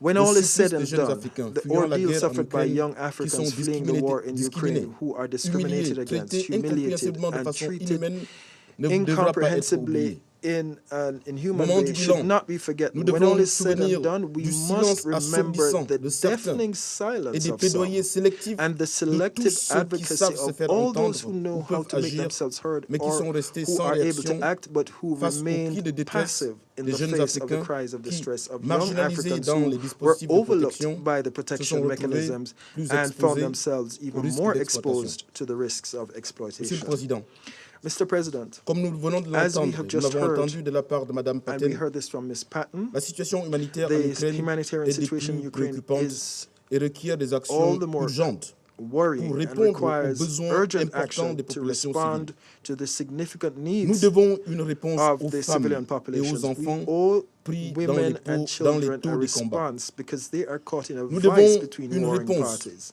aux We owe a personnes response abusées to et those exploitées. who are abused Nous and devons une exploited. réponse We owe a à toutes ces response familles to dispersées all qui ont these perdu leur dignité. scattered Et notre families who réponse se have doit lost d'être dignity, and au-dessus our de nos response clivages must go pour above s'inscrire and à la beyond our dimension tribal de la souffrance de rifts toutes and les victimes. respond to the suffering of Mon all pays victims. appelle My à un country cessez-le-feu calls for et à a l'ouverture ceasefire des and the couloirs opening humanitaires of dans humanitarian l'ensemble des corridors localités en vue de everywhere, la fourniture de such l'aide as humanitaire to dans des provide conditions optimales de humanitarian sécurité. assistance in Pour optimal terminer, security conditions. je voudrais In closing, réitérer on au behalf nom of de my mon country, pays I wish to notre reiterate appel our à de call véritables négociations for de bonne foi genuine pour good mettre faith fin à la guerre. negotiations to Il va put de an soi end to the war. que le moyen le plus It goes efficace without de saying mettre that the fin most au risque de violence effective sexuelle means ou of sexiste eliminating the et risks of d'exploitation sexual or est de mettre gender-based fin au conflit. violence Je vous and remercie, Monsieur le exploitation Président. is to put an end to the conflict. Thank Je you. remercie le représentant du Gabon pour sa déclaration, and I give the floor to the representative of Kenya. Thank you, Mr. President. I thank SRSG Pramila Patten, Ms. Natalia Kabowska, and Ms. Sherry Rollins-Weston for their briefings. I also welcome the participation of the permanent representative of Ukraine and the permanent representatives of the affected countries in the region. This morning, it is with a heavy heart that the Kenya delegation sends its condolences to the people and government of Nigeria for the brutal murder of dozens of worshippers at St. Francis Catholic Church in the town of Owo in Ondo State. Such an act of terrorism is a crime against humanity, which we condemn in the strongest terms. It invites its council to redouble its efforts to ensure terrorist groups are met with the strongest condemnation and opposition. Mr. President, wars of aggression are a transgression of international law that opens the floodgate to serious violations against civilians, particularly when those are wars that breach the UN Charter. Even as we justly condemn war crimes, we must not forget that war itself is the greatest crime. Sexual violence against women, children, and men is the frequent outcome of war, and it is also used deliberately and sometimes systematically as a weapon of war. We recognize with the deepest concern the women, girls, and boys in Ukraine who have suffered this uniquely horrifying crime. We condemn their violation and the violation of international law, the laws of war, the UN Charter, and the most basic human decency. We call on all military commanders to ensure that those responsible for these atrocities are held accountable. Soldiers in the field should be subject to severe discipline for abusing civilians or captured combatants. Political leaders should also be aware that using ideological labeling on entire populations increases the risks that rank-and-file soldiers will commit atrocities. Leaders should, in all public communications, uphold the human dignity, worth, and equality of the entirety of the people of Ukraine. We urge all concerned UN agencies and those in Ukraine and neighboring countries to do their utmost to deliver medical and psychosocial support to the survivors of sexual violence and trafficking. More should be done to ensure humanitarian corridors and safety from military targeting for the millions who remain vulnerable in besieged cities and villages.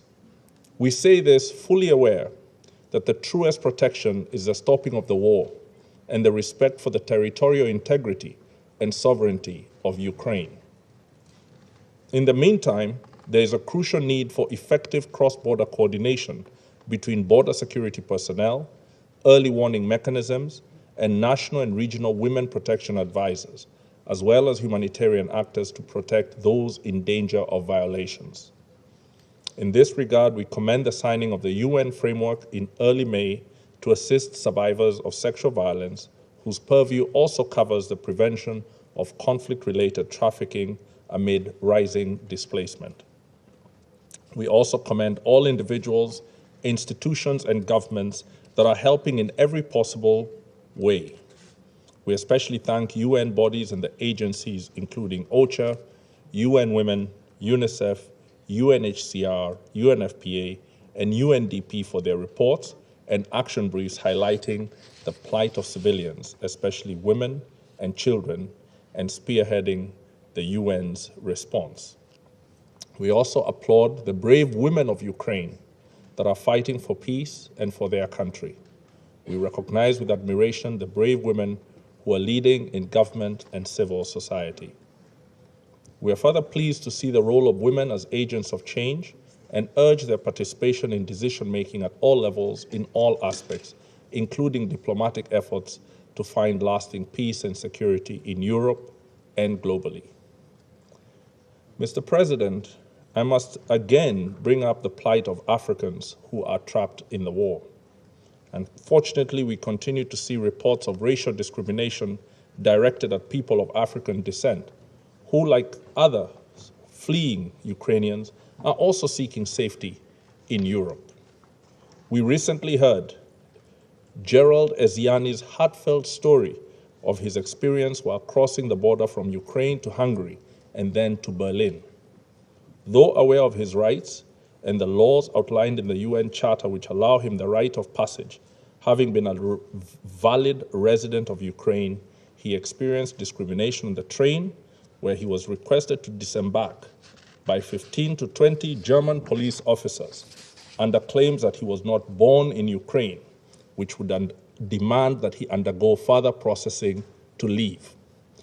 Given these appalling justifications, all the black people on the train were requested to disembark and held for 23 hours, where they endured unjust and inhumane treatment by law enforcement. It is only for us to repeat that people of African descent are equally human and deserving of equal protection and facilitation in line with the UN Charter. Mr. President, the war in Ukraine continues to worsen the food insecurity in many countries, particularly in the global south. As a mitigating measure, we support the call by the WFP for the urgent opening of Ukrainian ports on the Black Sea to allow for the export of food. The humanitarian and developmental response must leave no country or region behind. We commend the efforts of the African Union chairperson and the chair of the African Union Commission for their engagement of leaders who are in a position to open up the movement of food from Ukraine and to the world. Mr. President, in closing, I reaffirm Kenya's support for the sovereignty, territorial integrity, and political independence of Ukraine, and our continued call for the prioritization of dialogue as the only plausible avenue to resolve serious disputes. I thank you. I thank the representative of Kenya for their statement, and now I give the floor to the representative of the United Arab Emirates. Mr. President, I'd like to join others in thanking Ms. Patton, Ms. Karbowska, and Ms. Rowlands-Weston for their very insightful briefings. I also welcome the participation of Charles Michel, the President of the European Council, as well as Ukraine in this meeting. Before the latest crisis in Ukraine, the world was already in the midst of the worst refugee crisis since World War II.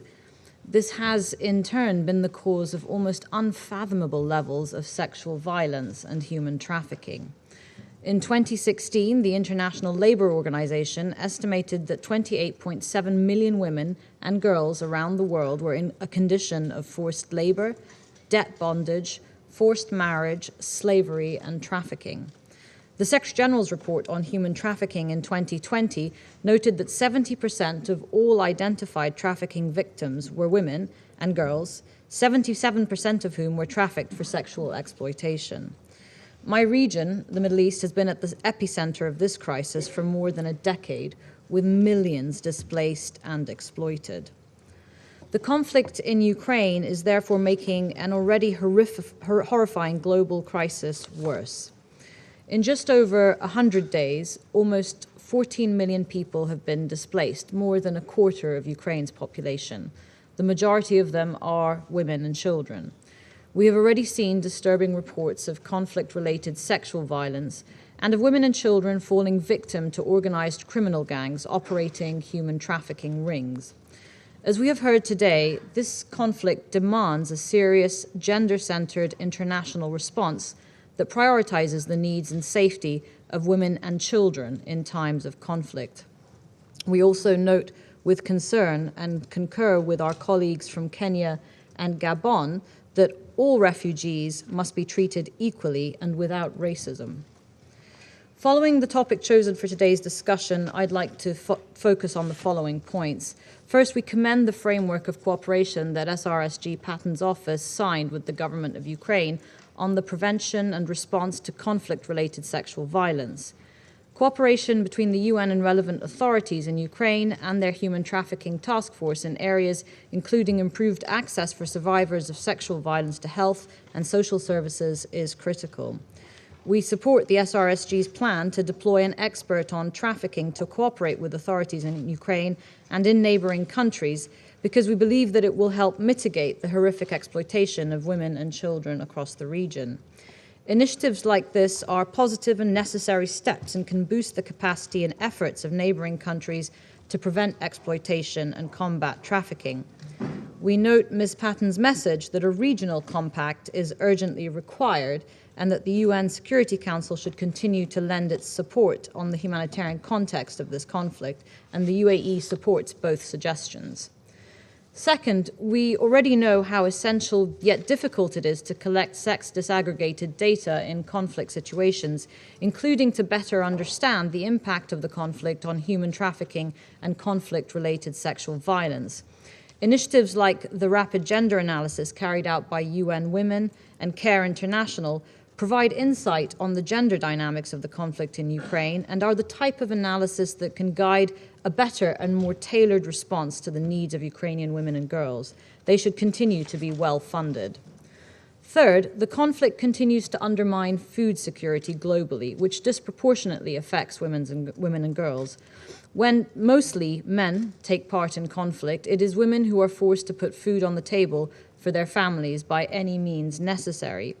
We know that food insecurity exacerbates vulnerabilities and can result in women facing violence and exploitation as they seek to support their families, especially in rural areas. Because of these knock-on effects, this Council must keep global food insecurity exacerbated by this conflict at the top of our agenda. To that end, the UAE commends the Secretary General for his efforts to facilitate the shipment of grain from Ukrainian ports and encourages all ongoing efforts. Mr. President, there are many actions that can be taken to mitigate, prevent, and respond to conflict-related sexual violence and human trafficking in Ukraine, but there is only one real way to stop it. That would be to end the conflict with a diplomatic solution in which women are full, equal, and meaningful participants, included in all mediation and dialogue efforts. We hope to see that happen, and with urgency, in accordance with international law and the UN Charter. Thank you, Mr. President. I thank the representative of the UAE for their statement, and I give the floor to the representative of Ireland. Thank you very much, Mr. President, and I would like to welcome the President of the European Council, Charles Michel, to the Chamber today, and as always to welcome our colleague, the Ambassador of Ukraine. Sincere thanks to our briefers this morning, to SRSG Pramila Patton, and to Natalia Karbowska and Sherry Rowlands-Weston.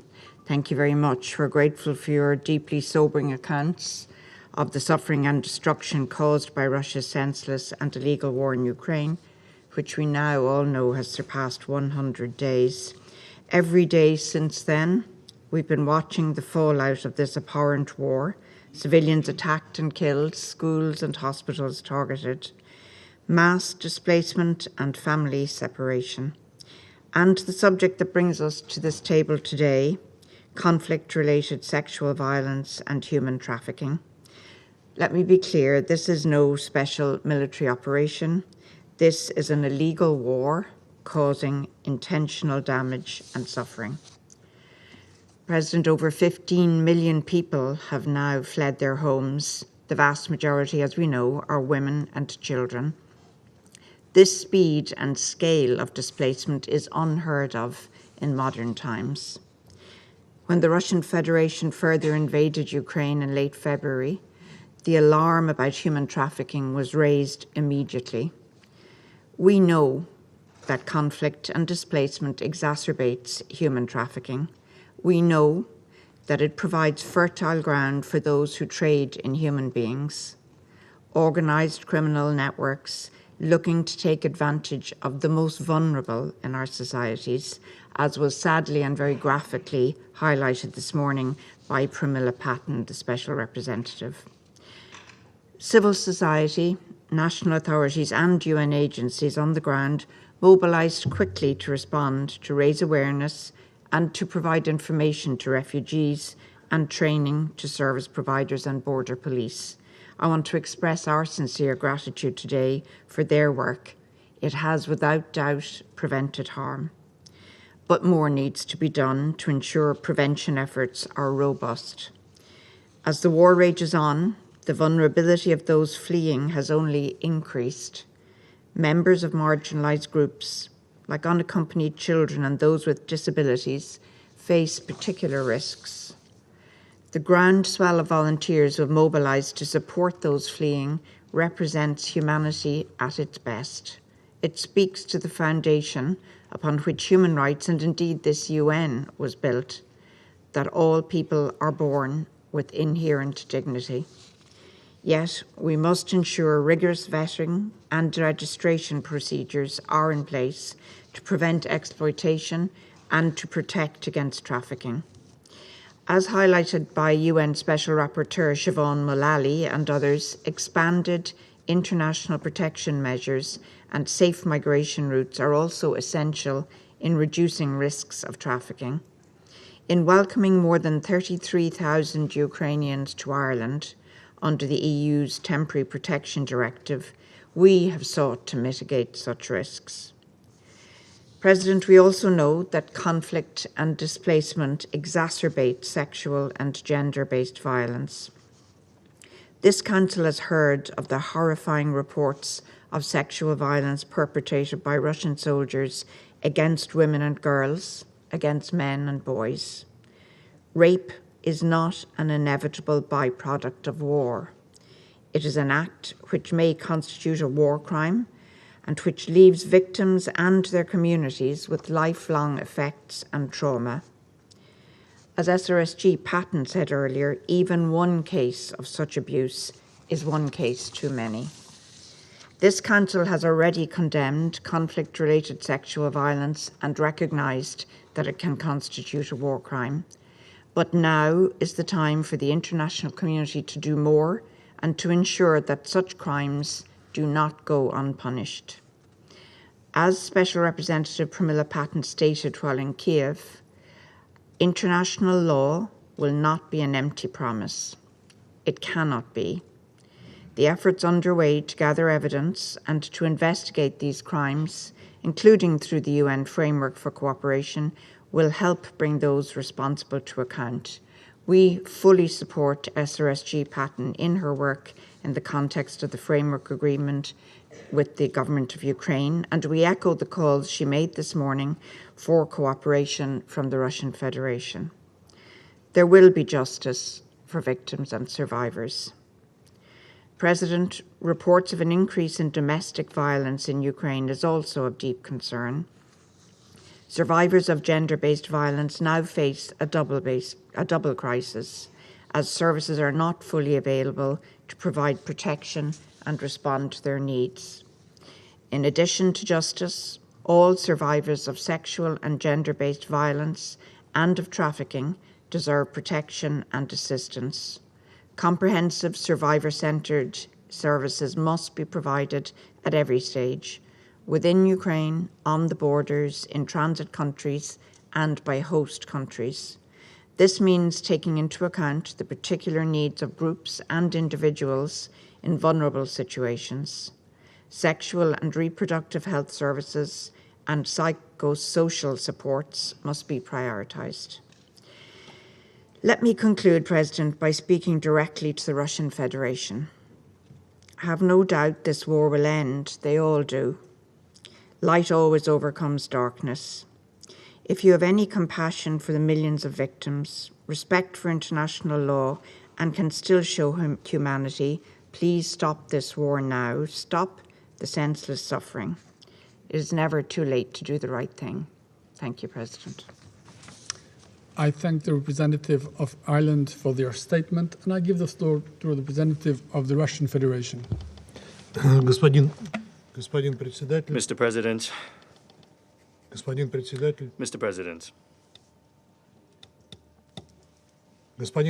Mr. President.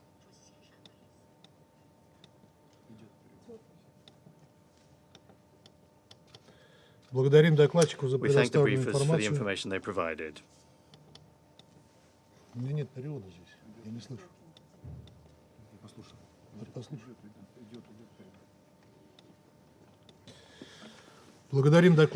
the briefers for the information that they have provided.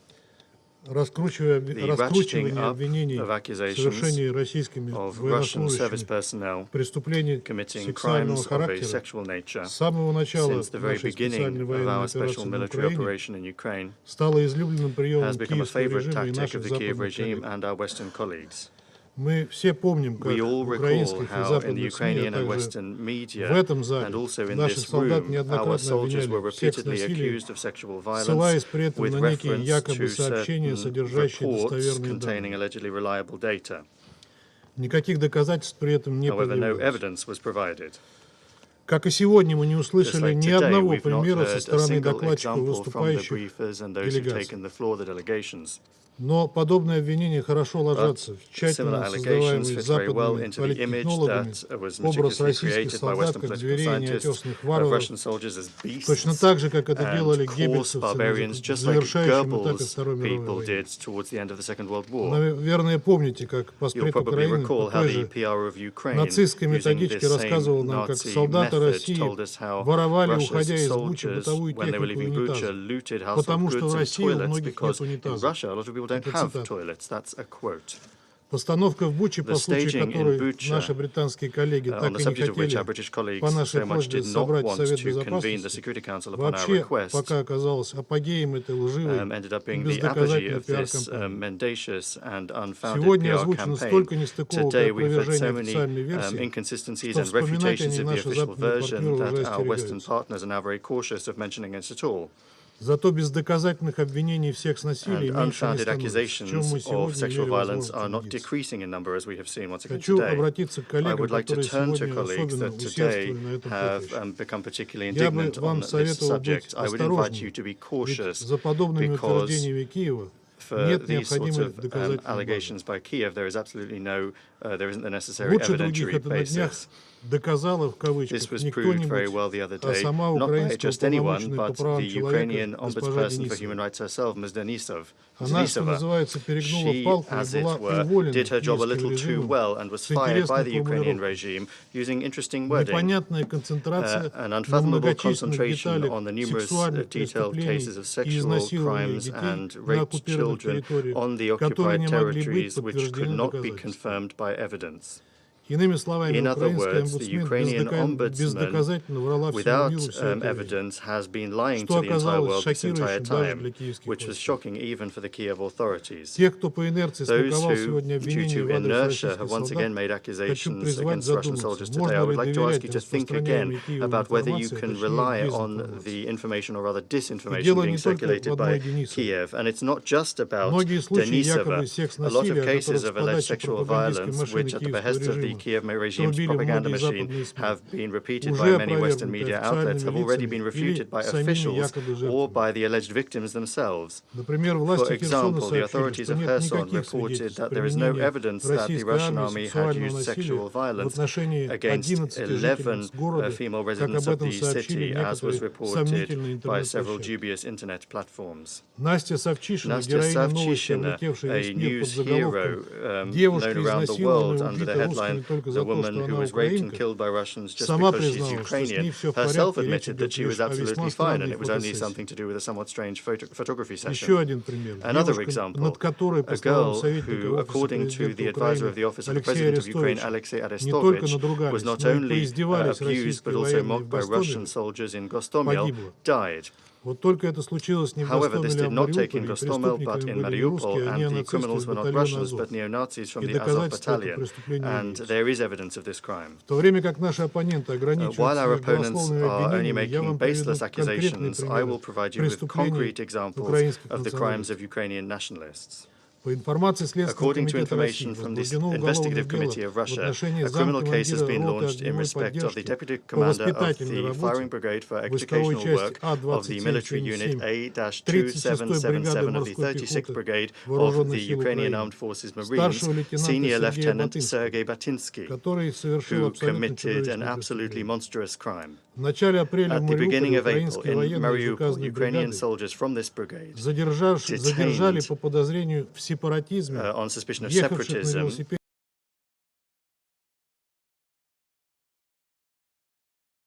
and put them into a cellar. Later, while drunk, Batinsky threatened her with murder and raped her in the presence of her husband. When the man tried to stop this crime from taking place, the Ukrainian soldier shot him in front of his wife. Batinsky admitted to doing this in a video interview which is widely available. On the 7th of March, near the Kommunar mine in the Donetsk region, DPR service personnel clearing mines from the area discovered a storage facility containing the bodies of 4 women.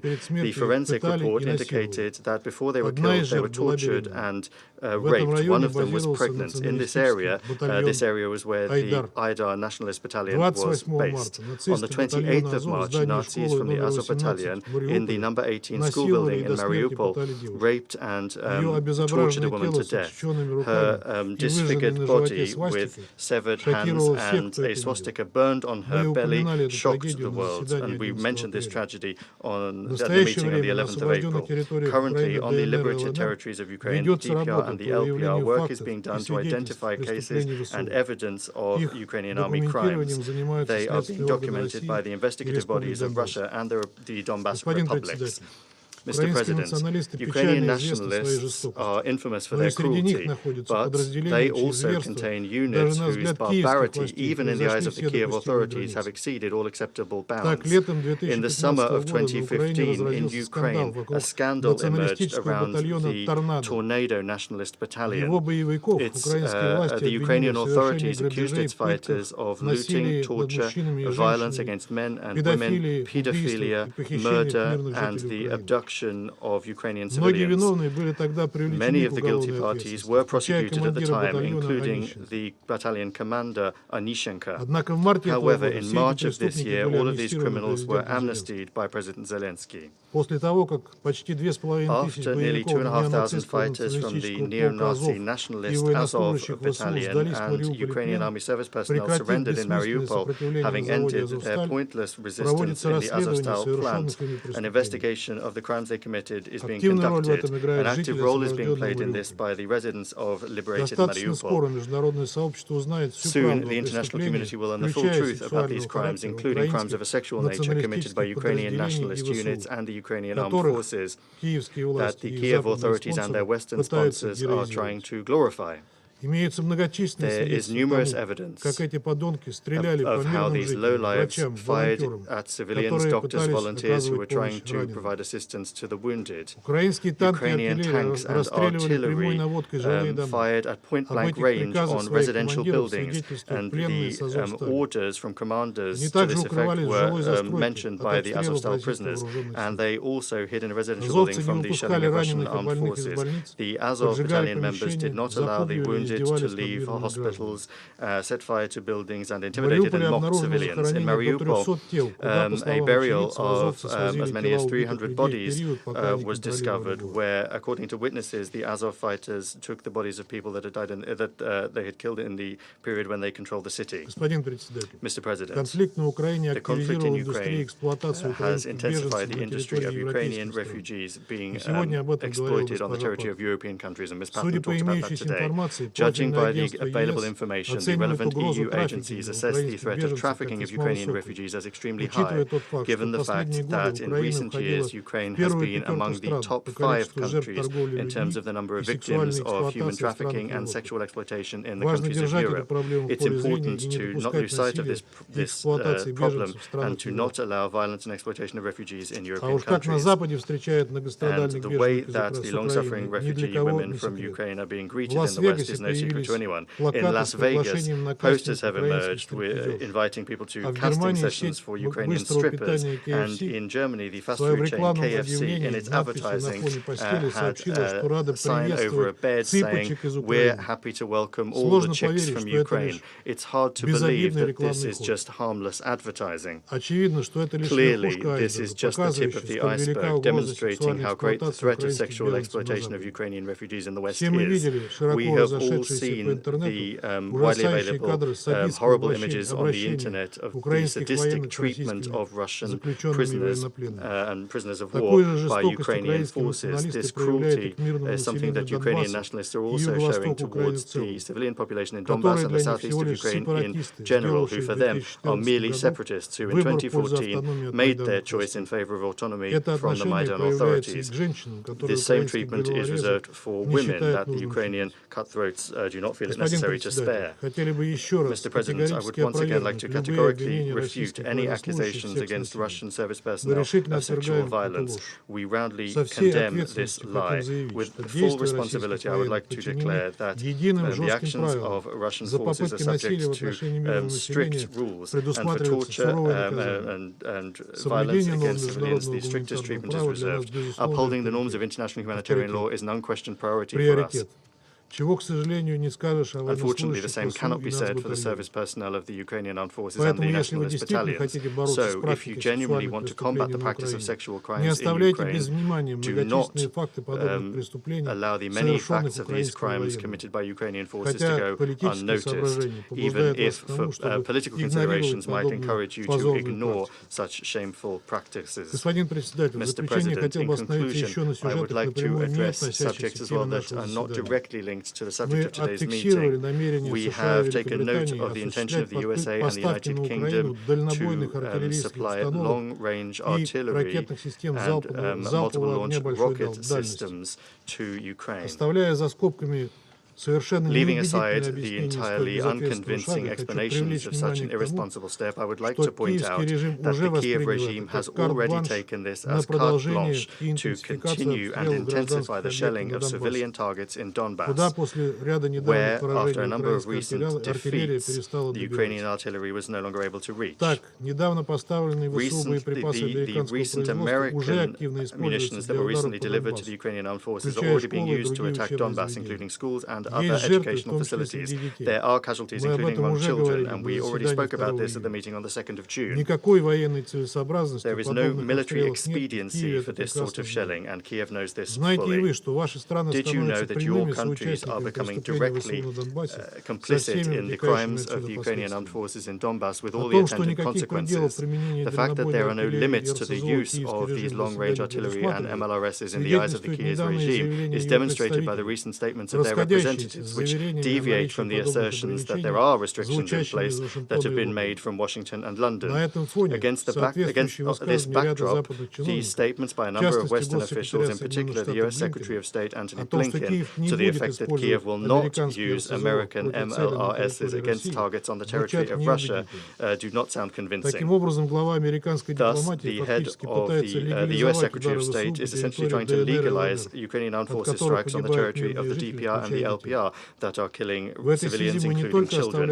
In this connection, we not only reserve the right to move the line of threat that neo-Nazis pose to the Russian Federation and the Donbas republics to include the possible range of these new long-range munitions, but also to launch strikes on the centers where decisions are made, the criminal decisions are made to use these forms of weapons. I also have to note that thanks to the well-known incredible corruption of Ukrainian officials, the arms being supplied from America and Europe are openly being sold on the Ukrainian black market. A very simple internet search will show you that American Stingers are being sold for $7,000 a piece and Javelins for $30,000 each. The choice of Western firearms and ammunition is simply skyrocketing. Of course, these sales won't be missed out on by international terrorists, including those that act in Europe and America. Therefore, a warning: when your own citizens start to ask you uncomfortable questions, don't try to shift the blame onto us. Thank you. I thank the representative of the Russian Federation for their statement, and I shall now make a statement in my capacity as the representative of Albania. Thank you, SRSG Patton, for your insightful presentation. Ms. Skaborska, you brought us a painful but much-needed perspective of civil society on what is going in Ukraine today. Thank you, Sherry, for the tremendous work that this Army workshop is doing for children throughout the world. We took note of your recommendations, and thank you for highlighting the critical importance of early childhood support. I welcome the participation of the President of the Council of the European Union, His Excellency Charles Michel, to this meeting, another testimony of the importance and pertinence of the issue under discussion.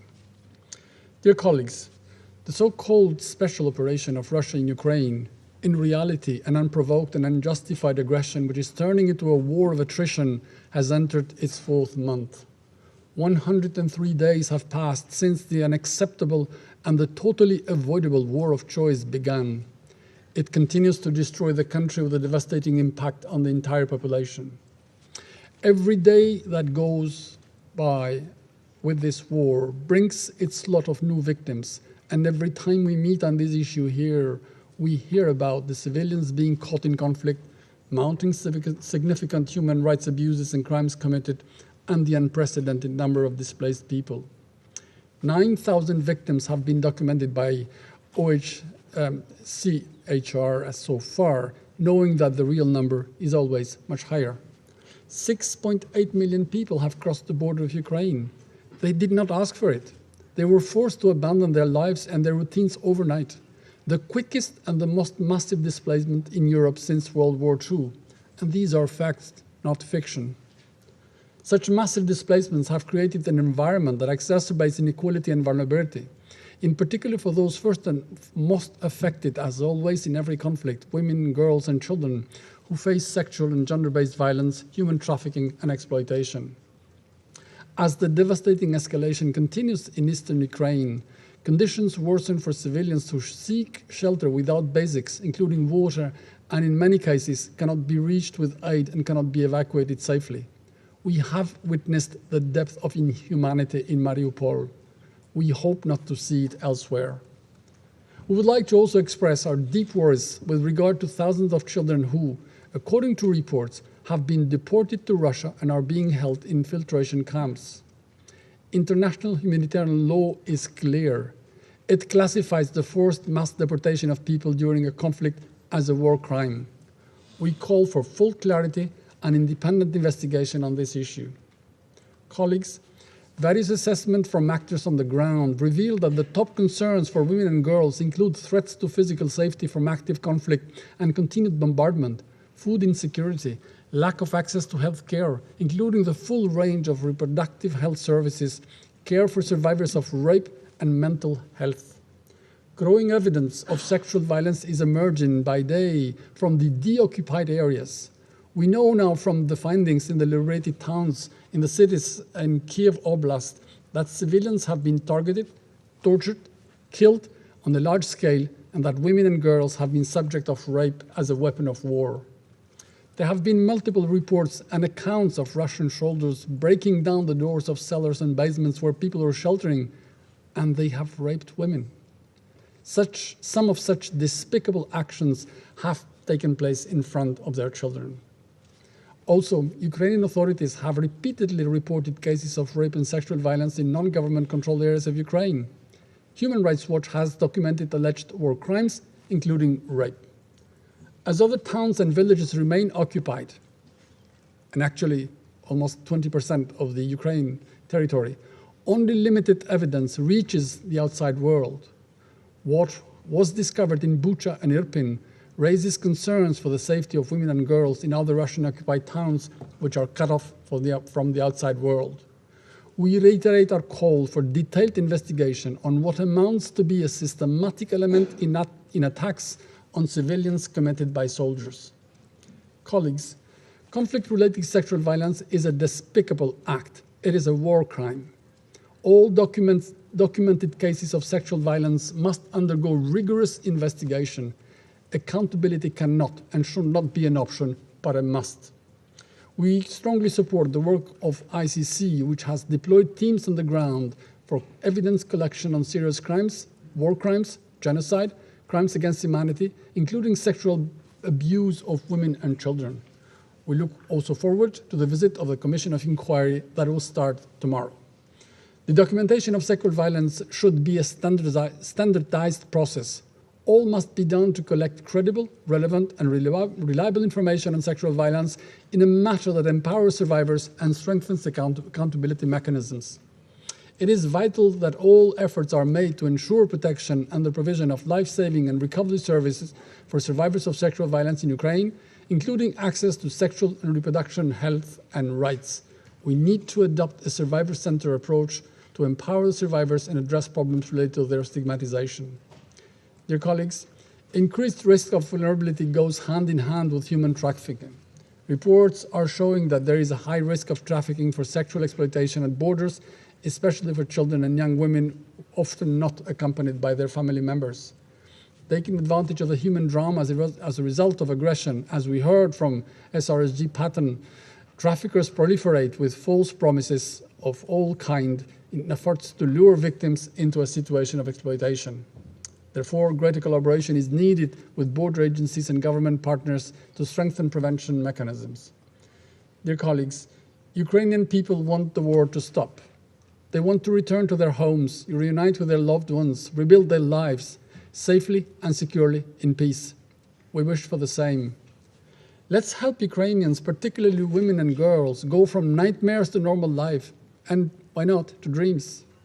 Only Russian tanks, missiles, and soldiers stand on their way. This war should have never started, but it must stop. But for as long as our calls go unheeded, we must prioritize and ensure the protection of civilians, women and children, gather evidence, and ensure accountability. Because, let's not forget, one day, proof will reach the court and perpetrators will be held accountable. Thank you. I resume my function as President of the Council, and I now give the floor to the representative of Ukraine. Thank you, Mr. President. Distinguished members of the Security Council, let me start by expressing my gratitude to Special Representative Pamila Pratin, Natalia Karbovska of the Ukrainian Women's Fund, and Sherry Rollins-Westin of SESM Workshop for their comprehensive presentations. I would also like to thank the Albanian presidency for organizing this meeting. We appreciate the commitment to keeping the issue of Russia's war of aggression against Ukraine at the top of the Security Council's agenda. Even if the Council is unable to take effective steps to respond to the most dangerous threat to international peace and security, it is still important we gathered here today. I reiterate in this regard that there is no other option but to resolve the problem of Russia's squatting in the Soviet permanent seat. The sooner the better, as the squatter, being an aggressor and violator, threatens the stability of the entire construction. We need credible counsel. We need efficient solutions. I also recognize the representatives of Putin's regime in the permanent seat of the Soviet Union. It is important that the Russian delegation continues to show up in the Security Council meetings on Ukraine. As a sort of a pre-trial meetings, they are valuable because they are on the record. Hence, everything said by the accomplices of crimes can and will be used against them in court. Of course, they have the right to talk to a lawyer for advice before they speak here for their own sake, and maybe they already do. As the entire Ukraine is bleeding now, the front line where the Russian army continues to apply the most barbaric and inhumane methods of warfare, the occupied territories where Russians consolidate the practices of terror, neocolonialism, and genocide. All and any Ukrainian cities and villages could be a target for Russian rockets, as happened with Kyiv yesterday. Distinguished colleagues, any war brings the most suffering to the most vulnerable, women and children, elderly people, and persons with disabilities. Russia's invasion of Ukraine is no exception. The savage cruelty of the Russian invaders has turned the lives of millions of Ukrainians into an endless nightmare. Up to 5 million people have been recorded across Europe as individual refugees from Ukraine. Mostly women and children remain abroad. Almost 12 million people have become IDPs. We thank each and every friend who provides shelter for Ukrainians until the Russian forces are pushed out of Ukraine. And we remain extremely concerned about the destiny of those Ukrainians who have been forcefully transferred to Russia. As Russia has confessed itself, more than 1 million Ukrainian citizens have been transferred to different regions of Russia, including more than 234,000 children. Several thousand of them are orphans or deprived of parental care. We strongly condemn the decision by Russia to simplify the procedure for obtaining Russian citizenship for Ukrainian orphans or children left without parental care. This decision grossly violates the Fourth Geneva Convention relative to the protection of civilian persons in time of war, which obliges the occupying power not to change the civil status of children, and the UN Convention on the Rights of the Child of 1989. Russia refuses to provide any information on those forcibly transferred to Ukrainian authorities or international organizations. We see a real danger to those people of becoming victims of human trafficking or exploitation and abuse. We call upon the United Nations agencies to explore ways and means by which they can contribute more effectively to the protection of Ukrainian children affected by armed conflict and the facilitation of the rapid and safe return to Ukraine of those children who have been forcibly displaced or transferred to the Russian Federation. Mr. President, Ukrainian law enforcement, NGOs, and the media continue to record numerous cases of sexual violence committed by Russian troops in Ukraine. complaints about sexual crimes committed by the invaders have been received in Donetsk, Zaporizhia, Kyiv, Luhansk, Kharkiv, Kherson, and Chernihiv regions of Ukraine. According to our Ministry of Interior, minors and elderly women were among the victims of Russian rapists. Fatalities have also been registered. The investigation of sexual crimes in the temporarily uncontrolled territories of Ukraine is currently complicated. Russian occupiers persist in removing traces by burning the bodies of tortured and raped civilians. We commend the first mission to Ukraine of the members of the UN Independent International Commission of Inquiry on Ukraine, which starts tomorrow. The commissioners are to visit several locations in Ukraine to get first-hand information on alleged human rights violations and abuses, and to meet with victims, witnesses, and IDPs. Ukraine remains committed to finding solutions to prevent the global food crisis, and we are ready to create the necessary conditions to resume exports from the port of Odessa. The question is how to make sure that Russia does not abuse the trade route to attack the city itself. The question that has become more relevant following Sunday's missile strike on Kyiv, when 4 rockets hit the facilities of Darnitsa car repair plant. As always, Russia claimed they had destroyed military hardware, including tanks sent by our allies. In reality, however, the plan has focused on repairing grain carrier freight cars used for railway transfers of grain to the Ukrainian seaports. It means all Putin's fairy tales about his readiness to facilitate Ukrainian wheat export that he so eloquently tells his rare interlocutors remain too far removed from reality. Listening to Putin, who says he will not use trade routes to attack Odessa, one should not forget he is the very same person who told German Chancellor Scholz and French President Macron he would not attack Ukraine days before launching a full-scale invasion. Increased pressure rather than premature and unjustified gratitude must be the common international response to Putin's empty promises. We continue our work with the UN and partners to ensure the functioning of the maritime routes for the export of Ukrainian agricultural products. As a first step, Russia must withdraw its naval forces in the maritime waters around Ukraine and provide security guarantees against attacks on ports and commercial convoys. Mr. President, Russia has never considered local residents to be trustworthy, and its attitude towards the population of the part of Donbass occupied since 2014 speaks volumes in this regard. Draft raids on the streets and apartments, forcible mobilization of all men who fail to hide. These are the sad realities of Donetsk, Luhansk, and other cities of the occupied part of Donbass. Ill-equipped, without any means of protection, they are thrown on the Ukrainian positions in the first lines, serving as a cannon fodder and a shield for Russian soldiers.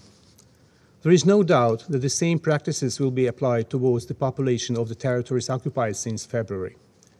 If not liberated, these territories will be turned by Russia into new strongholds for renewed attacks.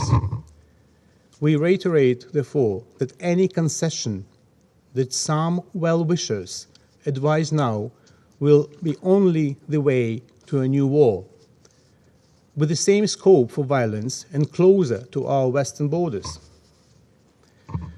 Ukraine as a nation, its genetic font, has been devastated multiple times in the course of at least last 100 years, beginning with the Bolsheviks' invasion and incorporation in the USSR in the first quarter of the 20th century, followed by the Stalin-ordered genocide during the artificial Great Famine of 1932-33, also widely known as Holodomor, when up to 10 million Ukrainians were starved to death by the Soviet army confiscating crops, followed by the invasion by the Soviet army of Western Ukraine in 1939 as agreed between Stalin and Hitler, when hundreds of thousands fled their homes to Europe and the Americas, and thousands were executed if they chose to stay or could not run.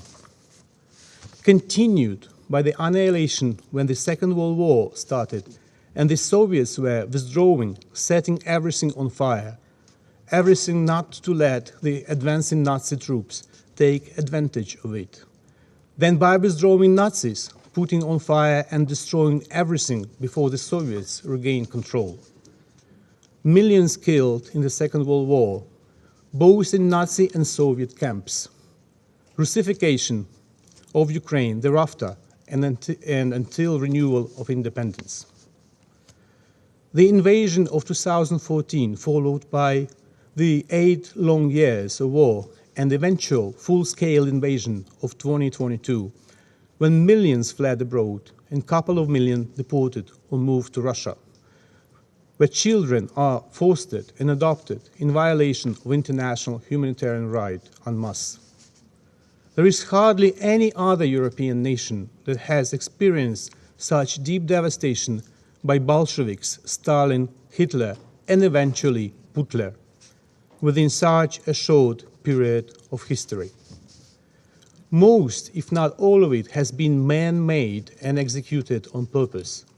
The lack of empathy or hypocrisy of some politicians in this context is appalling and is seen by many as the last nail in a coffin, as Ukrainians may say. 77 years ago, humankind united in its struggle to destroy evil. Dozens of millions of lives were lost in order for us to realize that appeasement and concessions to the aggressor do not work. History tends to repeat itself if its lessons are not learned. I do hope it is not about us. I do hope it is not about the United Nations. Putin's Russia must be defeated for the sake of international peace and security, for the sake of the Ukrainian people who pay the ultimate price, for the sake of people throughout the world, in particular those depending on grain supplies from our region, and for the sake of people of Russia that should return to the family of democratic nations following its deputinization. And I thank you. I thank the representative of Ukraine for their statement, and now I give the floor to His Excellency, Mr. Charles Michel, President of the European Council. Thank you, Mr. President. And first of all, let me thank you for organizing this meeting and for giving me the occasion to take the floor. Ladies and gentlemen, I was born in Belgium in the 70s. At school, we studied the great European artists, names like Victor Hugo, Da Vinci, Shakespeare, Picasso, Goethe. But we also studied masterpieces by names like Dostoevsky, Kandinsky, Tchaikovsky, Tolstoy, and others.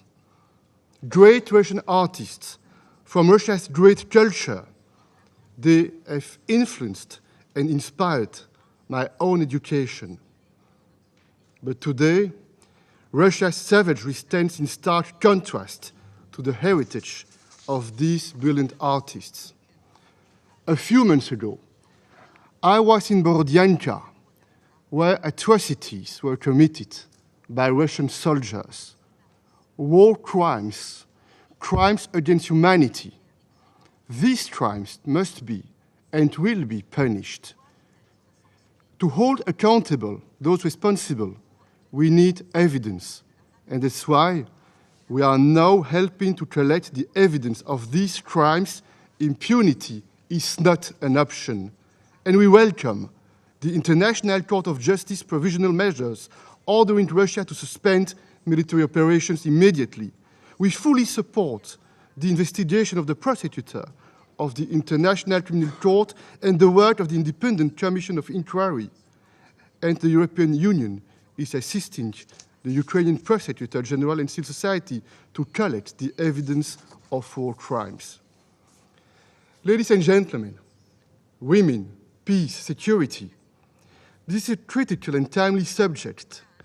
2 years ago, Secretary General Guterres called to end violence, both on the battlefield and in homes. Yet as we speak, we hear reports of Russian forces wielding sexual violence as a weapon of war. Sexual violence is a war crime, a crime against humanity, a tactic of torture, terror, and repression. Shameful acts in a shameful war. And this must be exposed to the light of day and prosecuted without impunity.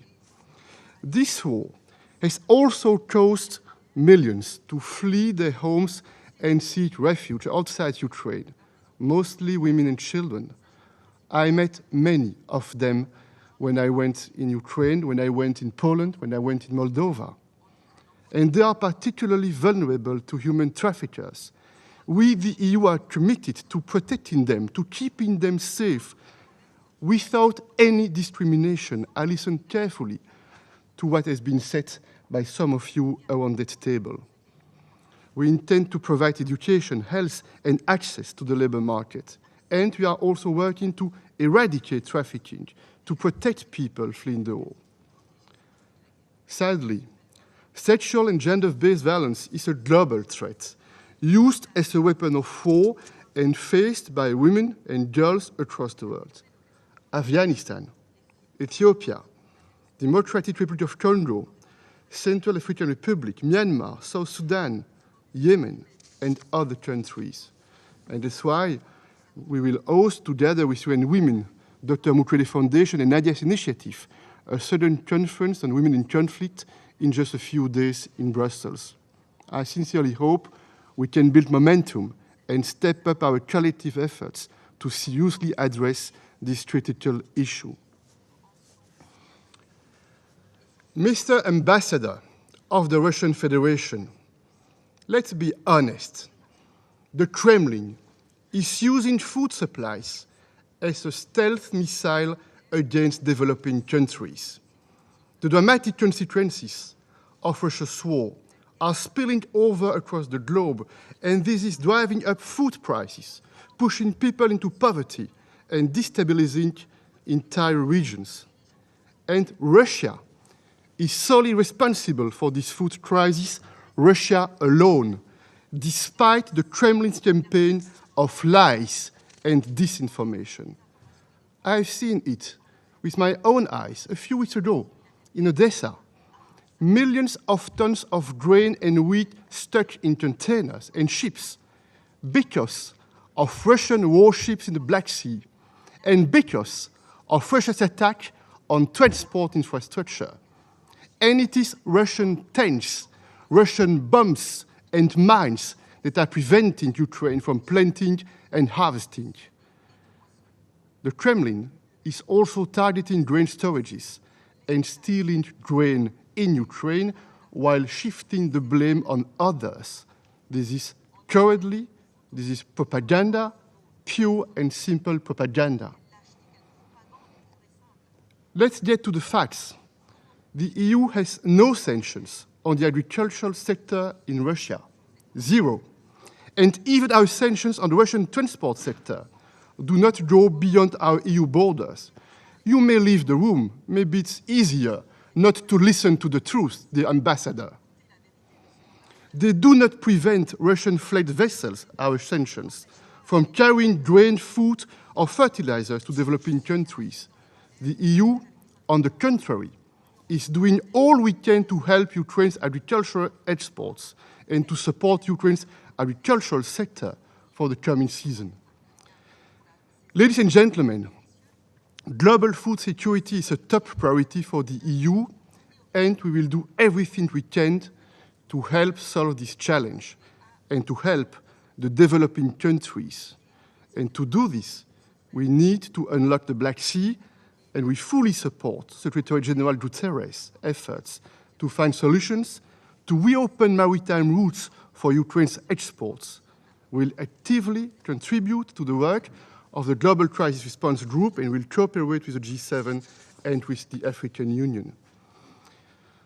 Ladies and gentlemen, The Kremlin may prohibit and prosecute the use of the word war, but that does not change the heartbreaking reality. Thousands of dead Ukrainian women, children, and men, atrocities, rapes, countless Ukrainian cities bombed into rubble. This is a war, a barbaric war, waged by a permanent member of this council. Mr. Ambassador of Ukraine, we will continue to back Ukraine. We'll continue to support your country and your people, and will continue to pressure Russia and to confront Russia with the truth. Russia is attacking one country, one people, Ukraine, but Russia is also attacking the values and principles of this House: human dignity, tolerance, multilateral cooperation, and international law. These are our shared values, the bedrock of this House. So this is more than a war against one nation. It is a war against all that we have built over generations since World War II. The EU's commitment to the UN Charter is unwavering. The EU is a reliable, loyal, and respectful partner, and will continue to cooperate on the global stage to build a safer, freer, and more prosperous world. I thank you. I thank His Excellency Mr. Michel for his statement. And now I give the floor to the representative of Italy. Thank you, Mr. President. I want to thank Albania for organizing this timely meeting and the briefers for the insightful description of the situation on the ground. Italy aligns itself with the statement just delivered by the President of the European Council and would like to add some remarks in its national capacity. During all conflicts, including in this illegal and unjustified war launched by Russia, the internally displaced and refugee women and girls are the groups at higher risk of sexual violence. As we have heard by the Special Rapporteur Patton, in addition to this already alarming situation, Ukrainian women are facing the risk of trafficking, yet another channel for sexual violence and exploitation. In fact, women continue to represent the vast majority of victims of trafficking. Such women, who are also often mothers, are attacked as symbolic representatives of their people. Rape is indeed like a military aggression on an individual scale, used also as a psychological tactic of war to humiliate, dominate, instill fear in, and then forcibly relocate the children of the victims through trafficking or forced adoptions. In this regard, it is important to strongly reiterate the extent to which minors are also the main victims of this conflict. They experience both its immediate and indirect consequences: the loss of their parents, of their country, their schools, and their homes, factors that may result in the loss of a future. Displaced and refugee children are indeed less safe and more exposed to violence and trafficking. These considerations prompted Italy to include the issue of trafficking of persons in conflict among the priorities of its last mandate at the Security Council in 2017. Our efforts resulted in an unanimous adoption by the Council of Resolution 2388 on combating trafficking of persons, which emphasizes the urgency to strengthen protection and assistance for displaced persons falling prey to trafficking, especially women and children. Italy also believes that the response to this terrible phenomenon should be based on a common understanding and a widely accepted legal framework. Therefore, we support the universal ratification and full implementation of the UN Palermo Convention and the related protocol to prevent, suppress, and punish trafficking in persons adopted in Italy more than 20 years ago. Mr. President, the rape of women in armed conflicts cannot go unpunished.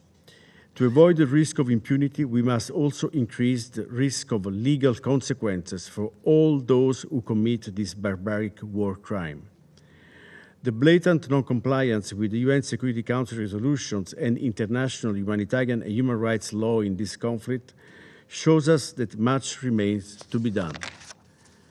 The work of the Security Council, if not hindered by the abuse of the veto power, can benefit from a more systematic involvement of international justice. However, when investigations and prosecutions by national or international courts are impossible or ineffective, the General Assembly should consider creating international fact-finding mechanisms in order to conduct gender-sensitive investigations and ensure the collection and preservation of evidence.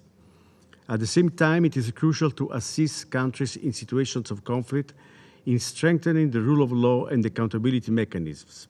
Italy welcomes the framework of cooperation on prevention and accountability for sexual violence in conflict, recently signed by the government of Ukraine and the UN Special Representative Pramila Patten. Mr. President, in addition to accountability, we have only another form of prevention of sexual violence and trafficking in this conflict, namely humanitarian assistance to protect women and children from the heinous crimes that are currently being committed in Ukraine. We must use them both. And in conclusion, of course, the true solution to these problems, needless to say, is to stop the war. And we reiterate our call on the Russian Federation to stop it. Thank you very much. I thank the representative of Italy for their statement, and now I give the floor to the representative of Latvia. Mr. President, thank you.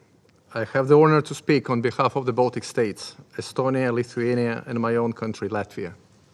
Let me start by thanking Albania for organizing this briefing and the distinguished briefers for their statements.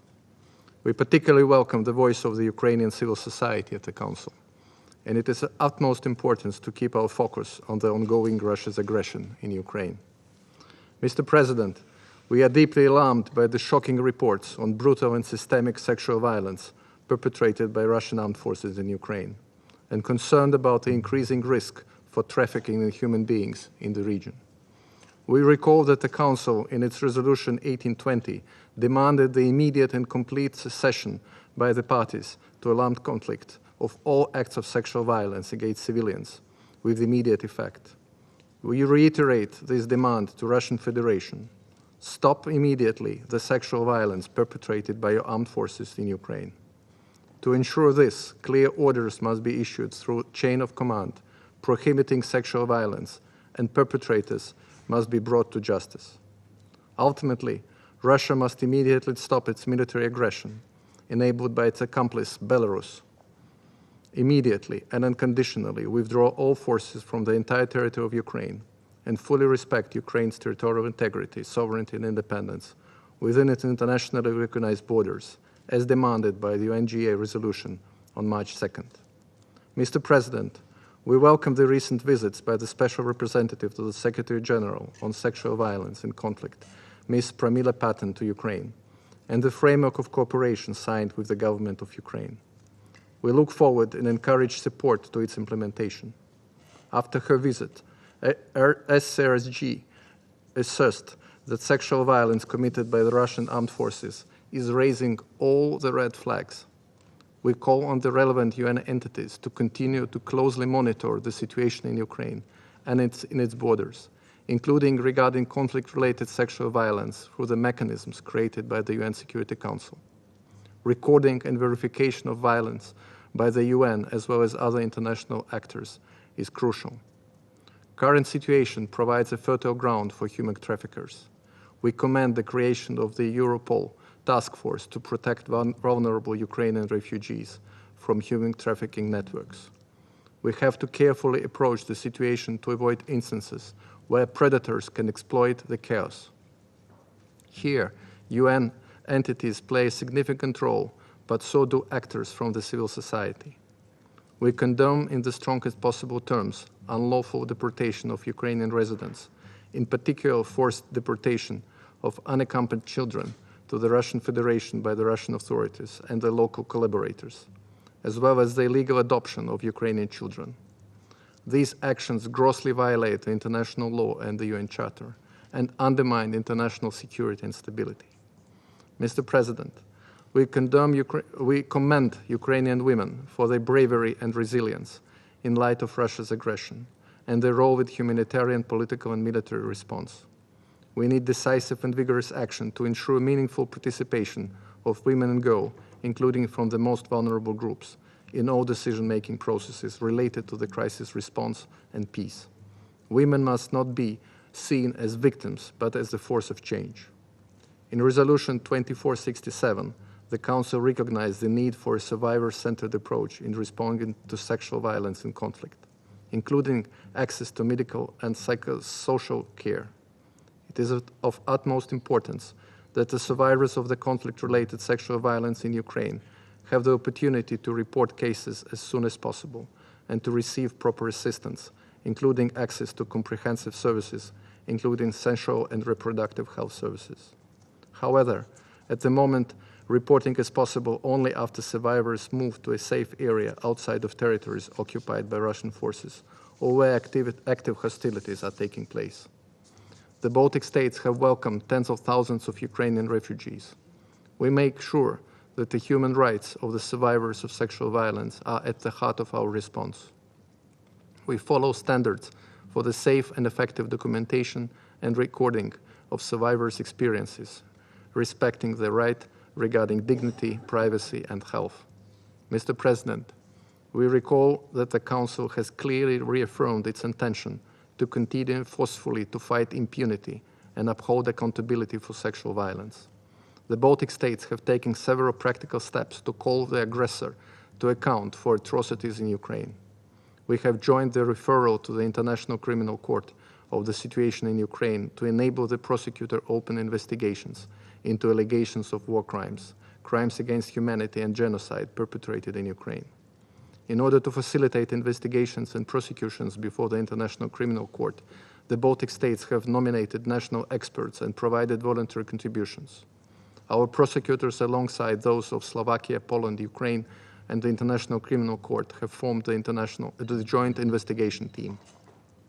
In conclusion, we commend the efforts of the UN bodies, non-governmental organizations, and members of civil society working on the ground in Ukraine, providing services to survivors of sexual violence and trafficking.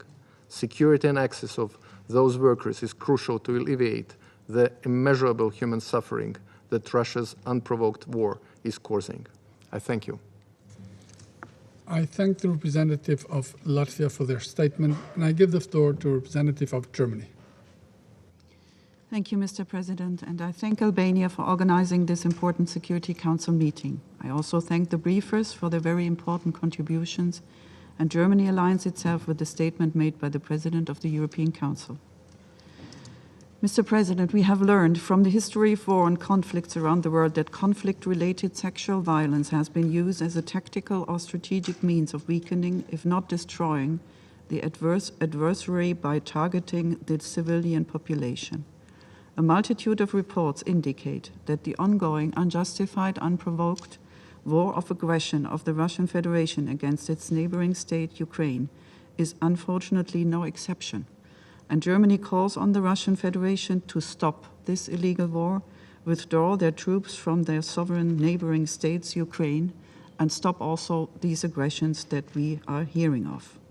Mr. President, we have heard with shock and horror many accounts about brutal cases of conflict-related sexual violence in the war on Ukraine, predominantly against women and girls, but also against men and boys.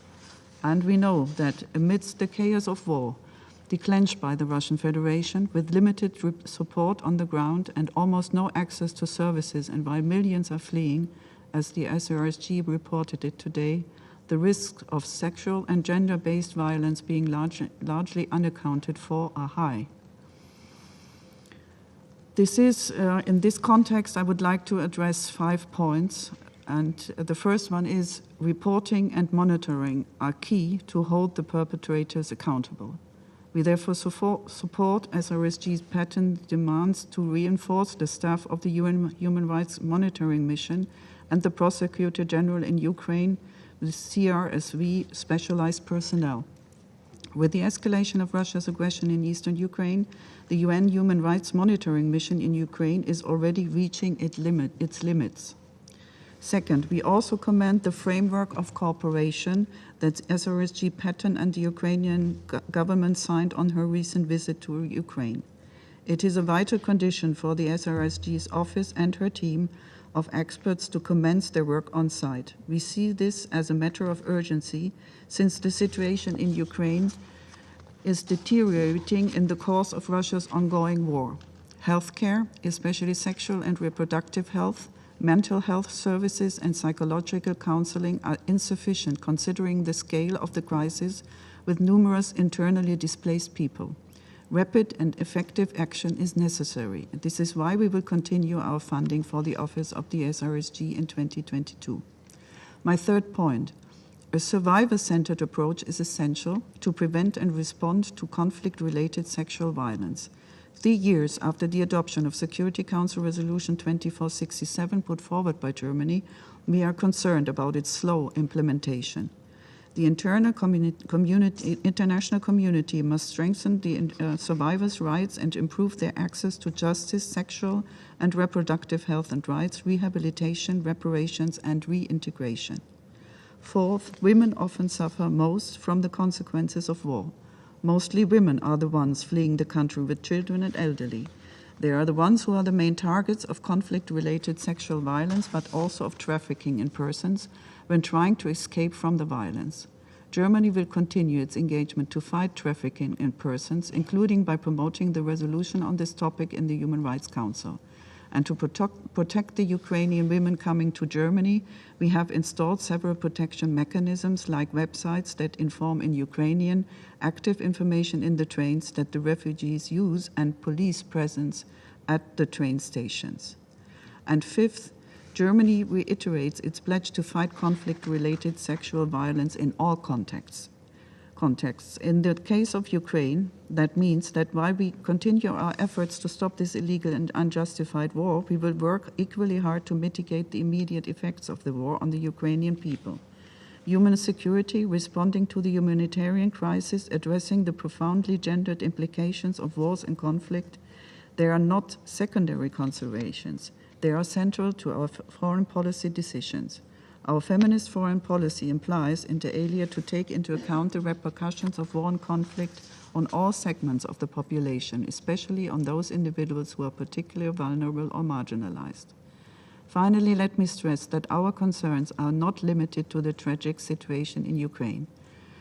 Germany will keep the efforts and the support in a global context combating sexual and gender-based violence at the top of our priorities.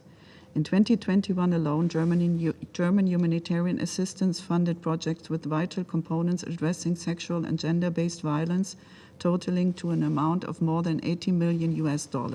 This made Germany the largest donor of the Oslo Pledging Conference.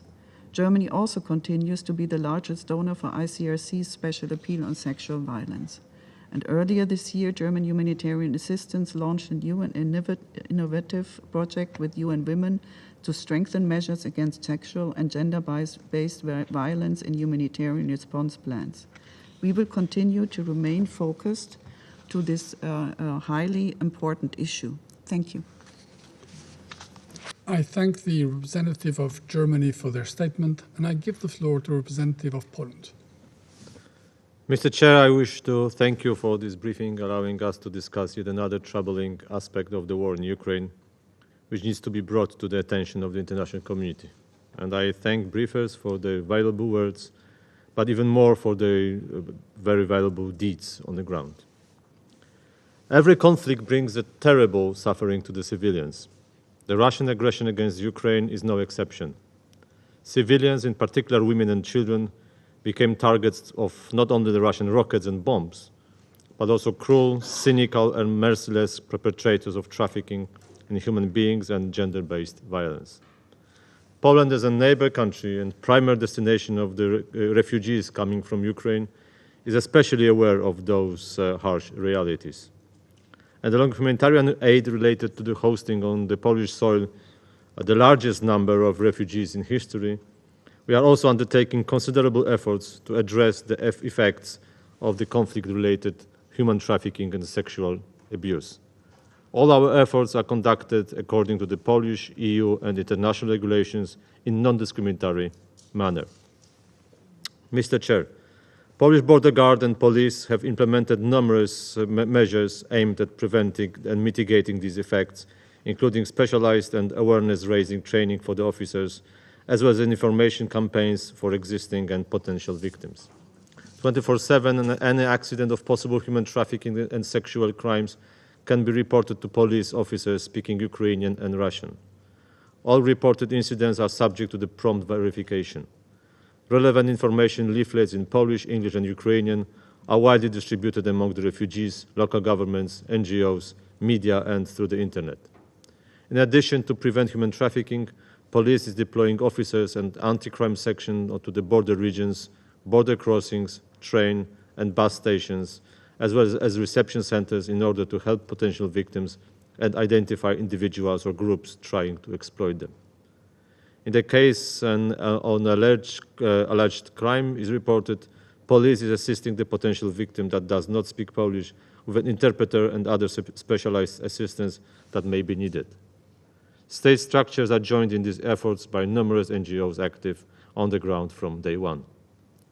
Moreover, Polish government has urgently implemented new immigration measures for Ukrainians fleeing the war by adopting a special law in March and effective from the 24th February. It stipulates that Ukrainian refugees can obtain a Polish ID number, which entitles them to work legally in Poland, get free access to the public healthcare system, schooling and social benefits and support. Ukrainian citizens have access to Polish healthcare system on the same footing and are subject to the same entitlements as insured Polish citizens, including when it comes to the psychological and sexual healthcare. What is more, all reception centers in the region neighboring Ukraine have first aid medical points are assigned to specific hospitals' emergency services in the region. Mr. Chair, we commend the work of the UN system preventing and responding to the conflict-related sexual violence and support the member states and its support to the member states, aimed at strengthening national responsibilities in this respect. In this context, I would like to mention the important actions by the UNHCR and UNICEF that offer valuable expertise and support in emergency situations. Mr. Chair, aside from the immediate action, we must ensure accountability for these crimes at both national and international levels. It constitutes a key element of prevention and justice for victims on which we must deliver. It is a matter of urgency, not only for the victims, but also for the credibility of the whole international system established by us, the United Nations. Let me finish by referring to the ranking of the states helping Ukraine the most, in these terms of political, military, financial, and other support, just published by the Forbes Ukraine, where Poland has ranked first, with the US and Estonia following. We are thankful for this kind of appreciation, but would prefer to trade it for the end of this war of aggression waged by Russia, and instead entering the ranking of the states helping Ukraine to rebuild stronger, even more resilient. And I thank you. I thank the representative of Poland for their statement, and I give the floor to the representative of Slovakia. Thank you, Mr. President. At the outset, allow me to thank the special representatives, Ms. Pramila Patten, and the representatives of the civil society for their comprehensive, insightful briefing. For more than 100 days, we have been witnessing the Russian unjustified and unprovoked aggression against Ukraine in blatant violation of international law. For more than 100 days, Ukrainian citizens have been bravely defending their own motherland, lives, and their basic right to decide freely about their future. Over more than 100 days, they have been defending rules which have guaranteed the stability and peace for the European continent, the very rules that the Russian Federation decided to flagrantly breach. The international community already made a commitment to help Ukraine in its reconstruction and recovery as soon as this nightmare is over. Yes, Ukraine will undoubtedly flourish once again, but the blood of victims of this senseless war will be forever dried on the palms of the hands of the Russian Federation. As of 3rd of June, more than 9,000 civilian casualties have been recorded by the Office of High Commissioner for Human Rights. Needless to say, this number is much bigger in reality. The situation of vulnerable groups, including women, is particularly disturbing.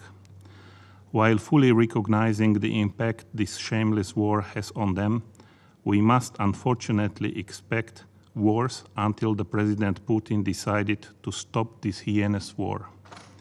Since 24th of February, women specifically have been disproportionately affected by the war.